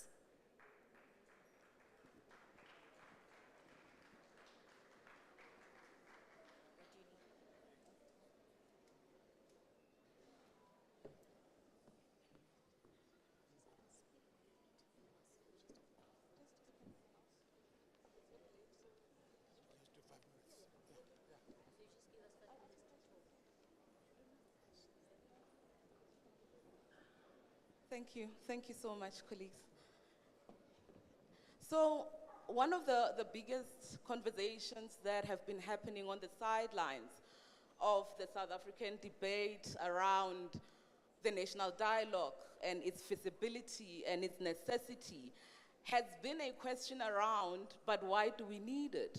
And I think and believe that one of the quickest ways to establish its need is to reflect on who else has had to rely on it as a method of cohesion or even as a catalyst to a future society that they want to see realized. And I'm gonna start with my colleague on the far left, and yes, and just humbly ask you to give us a brief note around where else has this worked, and why were those nations in need of such what some may term extraordinary step? I'll just hand over. Thank you. Colleagues, observing all protocols, Deputy President, and the President has apologized, he had to depart. I think this is a very unique moment because we're actually seeing two processes. One is a dialogue process that will connect with a social compacting process. And I think there have been lots and lots of international and local experiences of both. So if you look at international experiences, I want to refer you to an article that Eddie Maloka wrote where he spoke about three different forms that national dialogues have taken. Like the West African, post-colonial. You also had in Ethiopia dialogues around reconciliation and so forth. He described ourselves, South Africa, as being in a pothole crisis where we are stuck and we're unable to move ahead. And I think this is the moment that we really need to look at how we take it future. So that's on the dialogue side. On the social, and then our experiences, colleagues have already referred to that, the Freedom Charter, the attempt at arriving at the National Peace Accord, the Constitution, the NDP. On the social compact side, I think we've had even longer experiences. So, we've had the Job Summit, we had the Growth Development Summit. More recently, in response to the COVID-19 impact, we had the Economic Reconstruction and Recovery Program, which arrived at through a lot of different role players coming together. Now, that has a far longer sort of list of experiences where people have tried to bring the social and societal elements to arrive at a program. So what we're doing is combining the two, a national dialogue that leads to a social compact which we all commit to for the next 30 years with a long-term vision. So that's just to give you the quick sketch of. Thank you. Thank you so much. And we'll move swiftly to you. In the interest of time, I do apologize if you feel that it's a bit rushed. It's because we can sense the restlessness in the room. It's been a long morning and a mini day. Please do continue, but I want you to build further away from where he started. He mentioned an example in West Africa, and how there was an organization around speaking to one another. One makes an example of even just closer to home, across the Limpopo River, where there was one such dialogue, or an attempt at it. What can we learn from those experiences? Okay, Molweni Dumelani.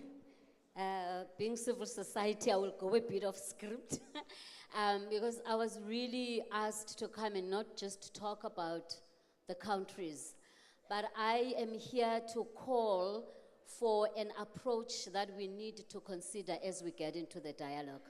And I was looking, it was when I was a young psychologist at 26 that I have been saying the same message. Actually, in the Premier's office, they used to call me Usiswe Wound, because that's the work that I do. I have been saying that unless as South Africa we learn how to deal with our woundedness and integrate it in everything that we do, we will continue seeing this paradox where there is a mismatch between our intentions and our outcomes. So what I want to propose, 26 years later, I come today not just speaking. I actually, if I could stand, I would do that, because I feel I have spoken it in so many places. And I feel that we have not fully, sorry guys, because I feel this is my last appeal to talk. And if we do not hear it now, we will never hear it.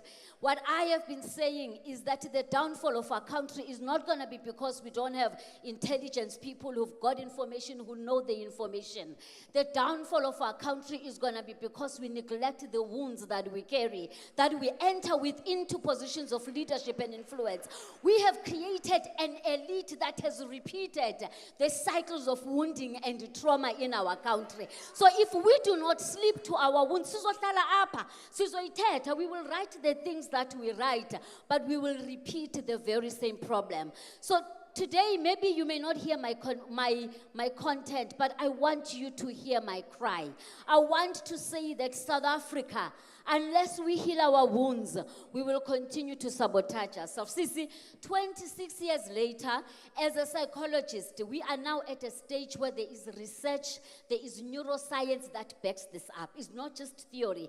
For 5 years, I have started the Center for Mental Wellness, going into renewable energy, job creation, social entrepreneurship, education. We were with the police and we were looking at GBV, and they said to us, Nomfundo, we want to hlebela you in private. The problem is us. We are too wounded to even have. One of the policemen said, how do we prevent crime if we are too wounded ourselves? So I needed to stand up, please, because I'm hoping it will link. I hope some ear is going to hear what I am trying to say. I've been saying it for 26 years, but I hope today we can say, if we do not heal, we can write it all, but we will bleed. I am seeing it. I am seeing us bleeding on the very beautiful things that we create, because we are too wounded to create the kind of outcomes that we want. Thank you so much. Sometimes when the fire needs to be let out, you have to let it out. And I believe that as a specialist in the mental health and wellness space, we get a perspective that our lack of communication and our lack of dialogue does not only harm us in the immediate, but those wounds fester for generations to come. And entire faces of nations change as a result of the wounds that we keep continuing to carry as we go forward. And we turn to the next person and they say, oh, we are a resilient people. But are we really resilient? Itumeleng, equal education, you deal a lot with the education sector. What should we be learning? What should we be taking to classrooms as we march into the dialogue? Thank you so much. I think it's quite important that equal education isn't just taking education matters to classroom. I think the Black woman has started the thing, right? But we organize the voices of the people, particularly people who aren't heard through the electoral system, which is the young people that are between ages of 13 to 19. Last year, we organized 4,000 young people to stand before Parliament and say, we know that in this voting process, we will not be heard, but rather we are submitting a memorandum so that the voices of young people are included in the processes. We cannot deny the fact that South Africa is in a poly-crisis. We don't need this dialogue to help us figure out that our country is currently going through a crisis. The people are talking in taxis, the people are talking in different platforms, the people have continued to talk, and the government has unfortunately not listened. And now what this brings for us is an opportunity for those who have historically been unheard. Because we can't also sit here and pretend that everyone is unheard in this country. To be unheard, you have to belong to a certain class, a certain gender, and look a certain color. And so then, therefore, how do we then create this space to not be a space of an elite pack, but rather organize the voices of those who are already talking, but are rather unheard? Now, we've seen that government in the past years, through an austerity budget, has continued to deprioritize social services, particularly those that are aimed at poor people, which in mention is the education. But at the same time, we have seen a number of young people making submissions to government. We've made protests to government. We've actually convened spaces where we said we risk the risk of not being heard, but we will continue to talk. Now, our call as Equal Education today is to say, in the ways that we've been able to organize young people so that their voices are reflected through the submissions that we put through to Parliament, we have faith that this process, if given to the people in its true sense, can be able to serve what we're saying we wanted to serve today. There is no other way that this dialogue can be successful unless we give those that historically do not have the power to be the ones that are leading these dialogues. Now we bring that at the back of the local government elections, we are going to be having these dialogues. And us as Equal Education, who have organized the Youth Power Beyond the Ballot last year, using the lessons that we've gotten from the people, we've learned that these spaces can be easily hijacked by political parties. I will share a short story where we had asked to convene government and to ask to convene the local government. In the first dialogue, they did not pitch, but when they knew that we were discussing critical conversations that could influence how people vote, the next time we had a dialogue, we had thousands of people who weren't there to contribute proactively to the dialogue, but were rather there to hijack the space and push the agenda of political parties. Us as Equal Education recognize that political parties are not an alternative to liberate our people. The alternative to liberate our people is our own voices. It is the urgency that we've displayed through the different protests. It is the urgency that we've continued to display. Now we hope that when we get to resolutions, we will rejig this thing. I can share a short story of how me and other comrades have gotten to this stage today. I had to leave my home at 3 o'clock to get here at 10 a.m. I know comrades from Mpumalanga who only arrived at 12. So it means that even in the ways that this dialogue is organized, there is an elite pack and that there is a people who aren't heard. So we hope that as we bring it to the people, we will allow the people to lead, and we will undo the injustices that we've seen in the road leading up to this convention. Enkosi. Igama lami Nkosikazi. Ntate Matlosa, I think you've got a very tough task ahead of you. Please follow that fire and wrap us up in this hit and run panel of ours, because we are staring at hungry people. Just reflect on what you have learned in your role in the AU Commission, and also just those lessons that I have been wanting to get a hint of, because the Sudan has gone through this process as well. There's been many that we can list. Just take us through then, Tate, in a short 4 minutes. Thank you. Thank you very much, moderator. All protocol observed.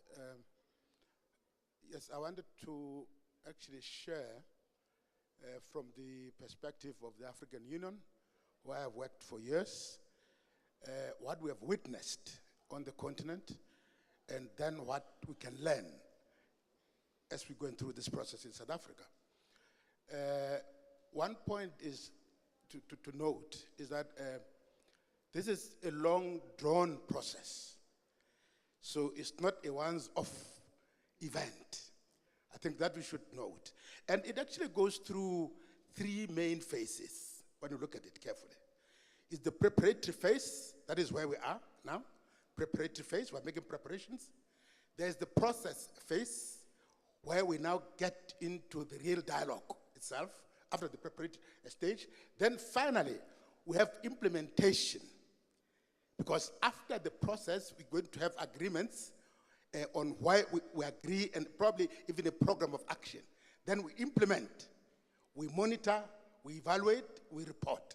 So those are the 3 main stages of a national dialogue from the African continent. Now, the example that I want to share, because we don't have a lot of time, that I think we should learn from.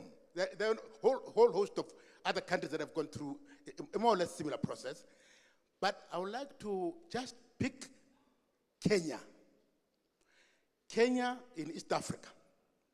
In 2007 and 2008, went through a major political crisis arising out of electoral violence.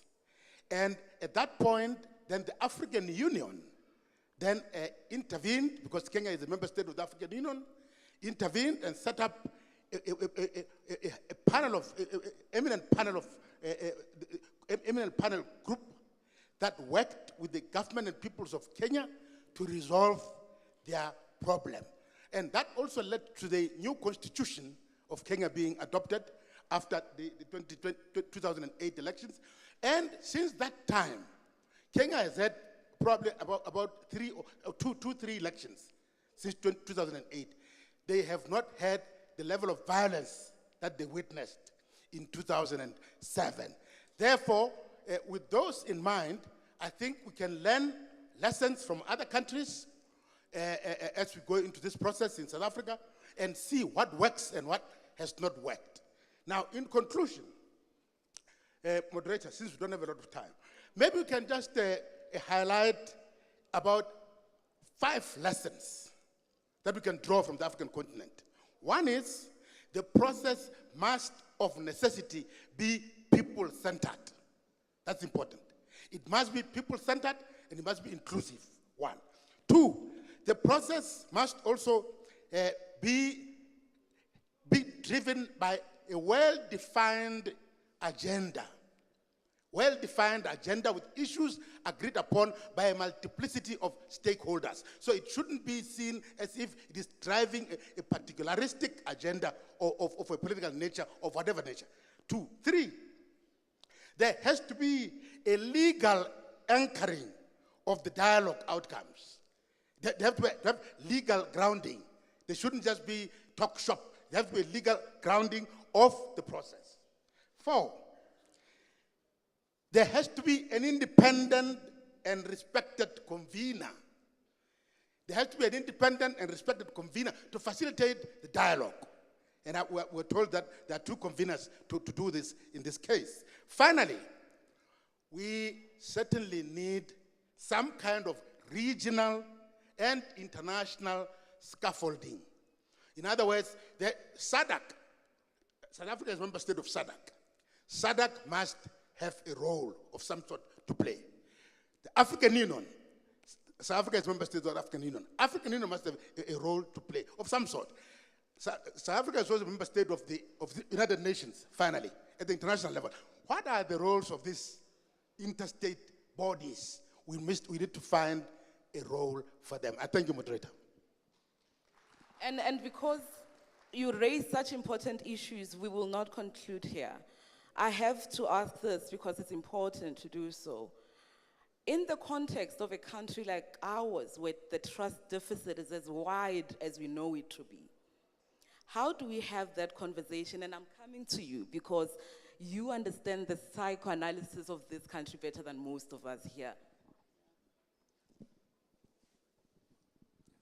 Thank you very much. I'm back to my professional self now. I needed to bring the cry. So I think for me, there's really a few things that we need to understand. I think the first one I would like to ask that we bring the knowledge that we now have from neuroscience around how our brains work.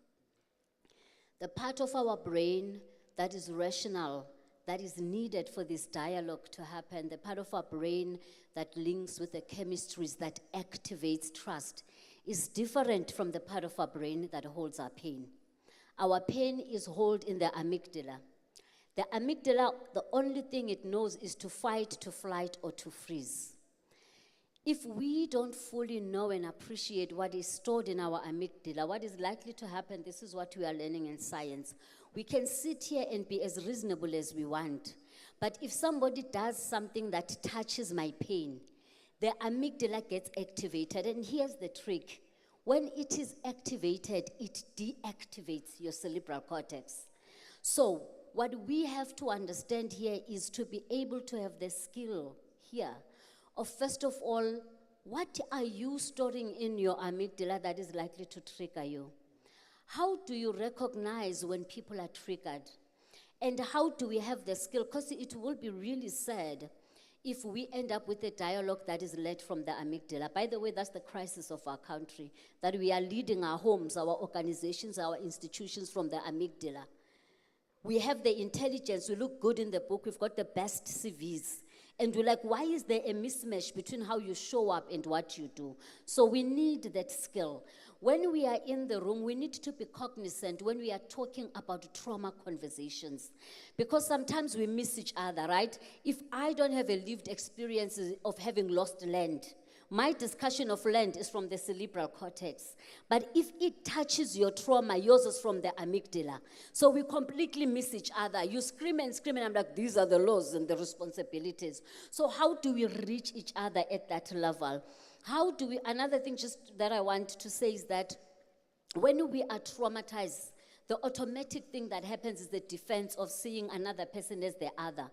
And we are asking that we lower down those defenses. So how do we create an environment for the people that are facilitating that can enable that? How do we say, guys, we have now been triggered. How do we bring ourselves to be able to have a conversation that facilitates that? So I think we need that skill. We need to bring it in here. And my invitation to everyone that was here, your greatest work is to be awake to yourself. And so that you can be able to hear people that think differently from you, because that's what a dialogue is about. But when I'm wounded, I can't even hear the other people and where they are coming from, so we can be able to move forward. Thank you so much.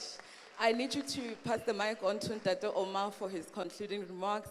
And we just want you specifically, as the organization that brought us this Korokoro scenario, tell us how we take all of these conversations that we've had moving on forward to have not only just the national dialogue, but one that brings us the urgent attention to the challenges that we have and brings the trust and healing that we need as a nation. Thank you, and thank you for reminding us about the scenarios. So I think one of the ones that I know the president likes a lot, and he quoted it extensively after last year's elections in his opening of parliament, and that's called the Weaver work scenario. And the Weaver bird builds this huge nest that can last up to 100 years. And he said that that's the kind of cooperative nation we need. So I like that image, and it's not your normal weaver that you find in the garden variety, but it's the ones you find in the Kalahari. It can withstand cold weather, it can withstand wind, etc. That's what we need to build from this. So in doing that, I think just to reiterate what the president said, that we need to put the interests of the nation first. We should avoid grandstanding. We should make sure that we are inclusive, that we're building consensus, and that we are willing to compromise, we're willing to listen. In that way, we can build this cooperative nation. Thank you. Wonderful, thank you so much. And before I give you back your freedom, I want to express my gratitude to my excellent panel. Even given the time constraints, I believe that the message landed quite well. I'm going to call back onto the stage Lerayo, who is going to give you the final marching orders before we go out to lunch. Thank you so much for attention.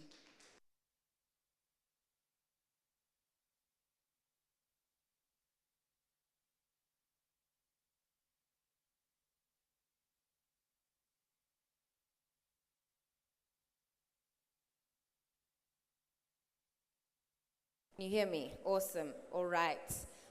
I would like to first thank you all for your patience and for still being here with us, disruptions and all.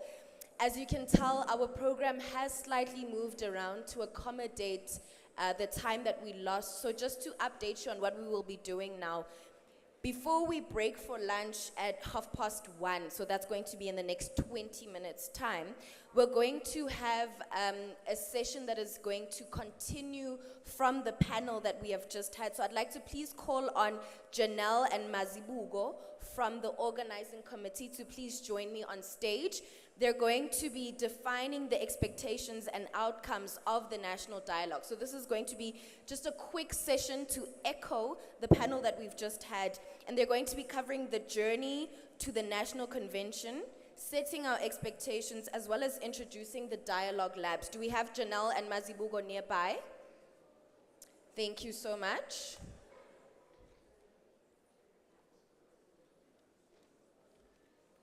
Thank you.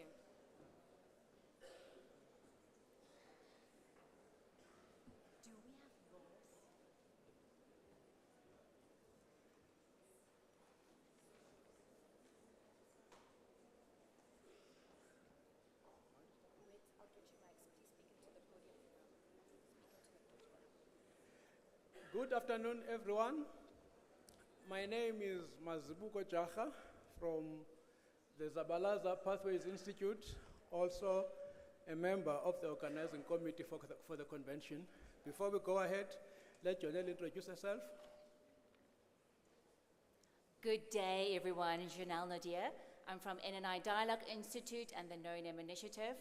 And thank you for bearing with us, because once lunch is announced, you lose a room, and that you are still sitting here now for another 20 minutes, we thank you deeply. What we are doing is to effect a transition where the convention is now being handed over to you as the delegates. And there's a number of things which we want to do in that regard. Obviously, all of us have concerns about the state of our country, but we want to start elsewhere. What excites us about our country? What excites us about this dialogue process? What excites us about the idea of looking at each other in the eye and finding solutions? Further, we also want to explore what frustrations we are experiencing, and how do we want those frustrations to be at the center of the dialogue process. I'll hand over to Janelle to just undertake a number of activities to take us through how we go through those emotions. We were hoping to move around. Sorry, so we're a little bit stuck with this podium right now. But let's start. So we've been talking at you all morning, and that is really unfair. So although we might not have enough time right now to hear everyone speak in this auditorium, that is what the afternoon is about, but let's start first. So raise of hands. So check in. How are you feeling right now? Raise of hands. Who is feeling hungry? I'm starving, by the way. Okay, good. You passed the first test. So raise hands again. Who's feeling like medium positive about this national dialogue process? Medium. Give us who's in a medium state? Okay, one over there. I've got a few. Who is elated? Like, yeah, let's do this thing. Let's get going. Whoa. Nice, all right. Okay, we're gonna dig a little bit deeper if that's okay. I want you to take a moment and think, how do you feel about this country right now? Allow yourself, take a moment. How do you feel about our beloved country? Okay, so let's start with that energy. Who's feeling hugely like optimistic, we can do this, positive? Show of hands. All right, this is good. We need this. We always need the hope seekers in the room. We always do. Who's feeling quite frustrated? For different reasons. Who's feeling a bit frustrated? All right. Again, getting about 30%. Go one level deeper. Who's actually feeling, at the core of their psyche, quite angry? Quite angry about whatever, whether it's injustices, things not happening, things not moving, whatever is true for you. Who's feeling actually a bit angry? And really, let's be honest. Yeah. So what we are doing now is just to start validating the emotions in the room. We're not going to work with it right now, right? But just look around at how people were judging where they were at. And as our previous speakers so beautifully explained, if we don't start understanding where we are with our emotions, we often cannot have the dialogue we want to have. So we need to make it part of the dialogue. Starting to track, how am I feeling? Am I actually triggered? How do I de-trigger right now to have this conversation with you and still validate how I feel? And so you will see when we talk a little for just 2 minutes about the structure, the meta structure that's going to hold these dialogues to make sure it's fair, it's inclusive, it's trauma-informed, it's safe, but also scalable. Then you will see that we need a structure to have the deep, meaningful conversations in a safe way. So I'm going to pause here because we also want to leave you with a little bit of a dream.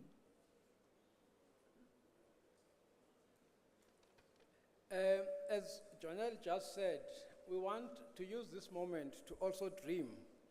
So, as we dialogue, let us dream. Close your eyes if you want. Let us travel in our imaginations. Let us imagine a different country. The worries we have been resolved. We have healed, we have rebuilt, we have transformed. Anyone who's opposed to that kind of dreaming? Anyone who's opposed to a dream that resolves our nightmares? Any hands? So indeed, that's the purpose of a national dialogue process. But the way we want to do this is to impact beyond dialoguing, because at times the word dialogue is interpreted in a way which means talk shop, we talk, but actually we don't develop impact, we don't develop solutions. So in the dreaming that we will be doing through the dialogue process, a lot of it is about developing impact, bringing real change, bringing concrete solutions. I want to ask everyone to pull out a leaflet from the conference packs, which is just a single page leaflet. I want to refer to it as we go along. So it's in your bag if you want to grab that now. So, from the previous panel, from what Sis Nomfundo was saying, we've tried to apply what she was saying in this leaflet. There is a section in the leaflet which talks about dialogue principles. Basically, those dialogue principles which are being proposed as part of our process are very important. The first set of principles is about the practices we propose we should follow in the dialogue process. Listening to each other, respecting each other, even if we disagree strongly, and part of that respect is staying curious, suspending our immediate triggers, finding a way to let go of the need to be right, finding a way to always want to prove oneself, but at the same time, as we are grappling with that, having the ability to voice what we feel and how we want to do it. So we will experiment with this approach in the dialogue labs that will follow in the afternoon. But we believe that these principles, these practices, and what follows in the rest of that leaflet, what to avoid, and tips for good communication, will lay a strong foundation of how we can do it. Jonelle? So we quickly want you to grab your phone and see if you can get that code. We might need to make it slightly bigger, but we want to see if you can get that code, that QR code on your phone. And if you have, just give us a thumbs up. We just want to see if it's going to work. If it doesn't, don't worry about it. Let's just see. So quickly get your phones out. I should stand away from you. Okay, give us a thumbs up. Who could access that? Ooh, it's working over here. So everyone, have a quick go. It's the last thing you're going to do before a beautiful lunch. So thumbs up that side of the room. Are you getting the QR code? No? Do you need it to be bigger? Can we get it bigger or not possible? I'm looking at our amazing tech people at the back. Let's make it bigger if you can.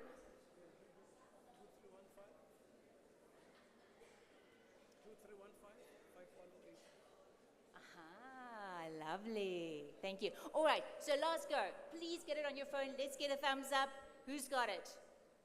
Ooh, fantastic. Ooh, much more. Yeah. That side also, yeah? Succeeding? And I mean, if you're struggling, just tap the person next to you. Quickly help me out.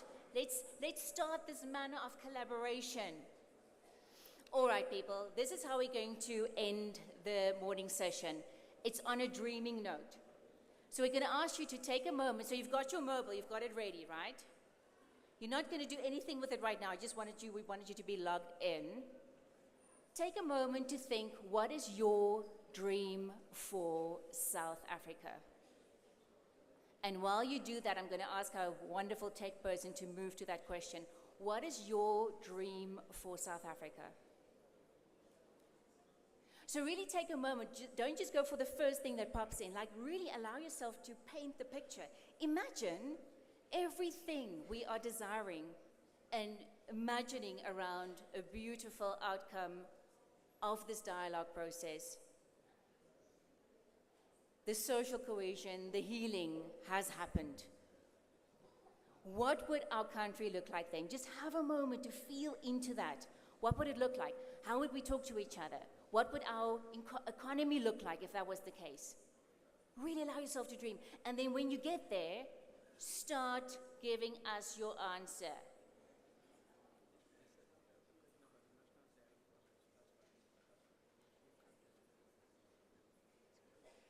What is your dream? So, okay, yes, either for the national dialogue process, but go a bit wider even, for South Africa, for this country. What is your dream? And that often helps us to get out of that trigger state that our previous speakers were referring to. It helps us not to be here on that linear place where we are connected to our woundedness, but to see beyond where we are right now. So let's see what's coming through. Masibuko, do you want to share a few things you see? I hope everyone can see the text that's coming up. A more progressive South Africa, that's interesting. Unity, a middle-class social democracy. There's an interesting one there for government to actually fight for the people. Deputy President, That's a very strong message. A safer country, jobs. It's a wonderful thing. Yeah, I think we're getting the Equality, idea. equity, peace. I think we're getting the idea. I hope our technical people can still put all these ideas into a word cloud Talk, that we can success. present back. Are there still people who are fitting in their inputs? 30 more seconds. Janelle, I'm ready to conclude by introducing the yes. labs. So thank you for this, and this is just a little taste. You will often see that in the dialogues we'll be running, there will always be a moment to drink to. We'll just not, dive into the deeper discussion. Let's first get our direction. Where are we heading towards? What's important to us? Where our values lie? And then we start the tougher conversation, which we have a very beautiful, safe mechanism to support facilitators and participants in. So shall we share a little bit about what's going to happen after lunch, Matsiboko? Thank you. We can now turn back to our program booklet. In the middle of the program booklet, if you look at the items after lunch, is what we've called dialogue labs. We've deliberately called them laboratories, moving away from the tradition of commissions, because we want to experiment with a few ideas, with a few modalities. What came from the previous panel, but even the experiments that Janelle and I were trying out here. So there are 10 themes that have been identified, from the first theme, focusing on the economy, all the way to crime, to gender and GPV, poverty and inequality, land, and so on. Some of you, on the back of your tag, you will have a theme. Please turn your tag and see if you have a theme. I just want to see how many people have a theme in their Raise your tags. tag. 'Cause Raise your tag if you have a theme. Okay, it seems that it's a small number. So the challenge we have is that we do not want everyone going to what would be popular topics. I guess the economy would be one popular topic. So we try and ask people to distribute themselves evenly, average about 100 per dialogue lab. That's the first task. Then secondly, the purpose of these labs is to present the proposed modalities that will be followed. So what that means is that if your theme is the economy, rather than saying this is the economic crisis, these are the solutions, this is my policy critique, rather the approach is to say, what are the questions on the economy that will allow questions just now that South Africans must discuss from Monday all the way to the conclusion of the deeply democratic dialogue process that we will undertake. So we are raising the key issues, we are surfacing them. And then also, the facilitators will give you a detailed overview of how these modalities are supposed to work for the word-based dialogues, for the sectoral dialogues, and for the other forms of participation that are envisaged. So in what the facilitators present as the proposed modalities, what is weak, what does not work, what can work better. So it's going to be difficult, but let me give you an example. Someone from a mining affected community may say, the issues in my community are A, B, and C. Then the task of the facilitator is to say, how does that reality of that community relate to a wider topic? How does it become a question for discussion by society as a whole?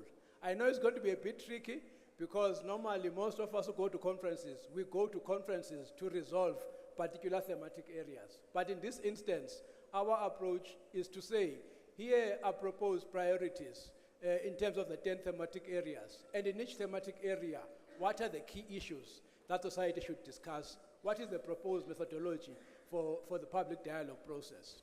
But also importantly, I think all the thematic dialogue labs also have a challenge to say there are other areas which have been missed out by the 10 areas which have been identified. So there's also an opportunity for that, to identify additional areas for the dialogue process that will be oncoming. I'll stop there, Jonelle, and you take over. All right. So just to recap, when you hit your dialogue labs, please note what the values are of this process. Please honor those. Please note what the principles are. Your facilitators will go through that with you. It's really cool, like ways to also de-escalate and what to do in a triggered situation. And so if you have a theme, great. That is the place where you are going. Note that now. Also, your lunch will be close to that place, and ushers will be taking you there. All right, there will be people showing you what direction to go and also to get your lunch there by your dialogue lab. There are a few questions, Jonelle. And so,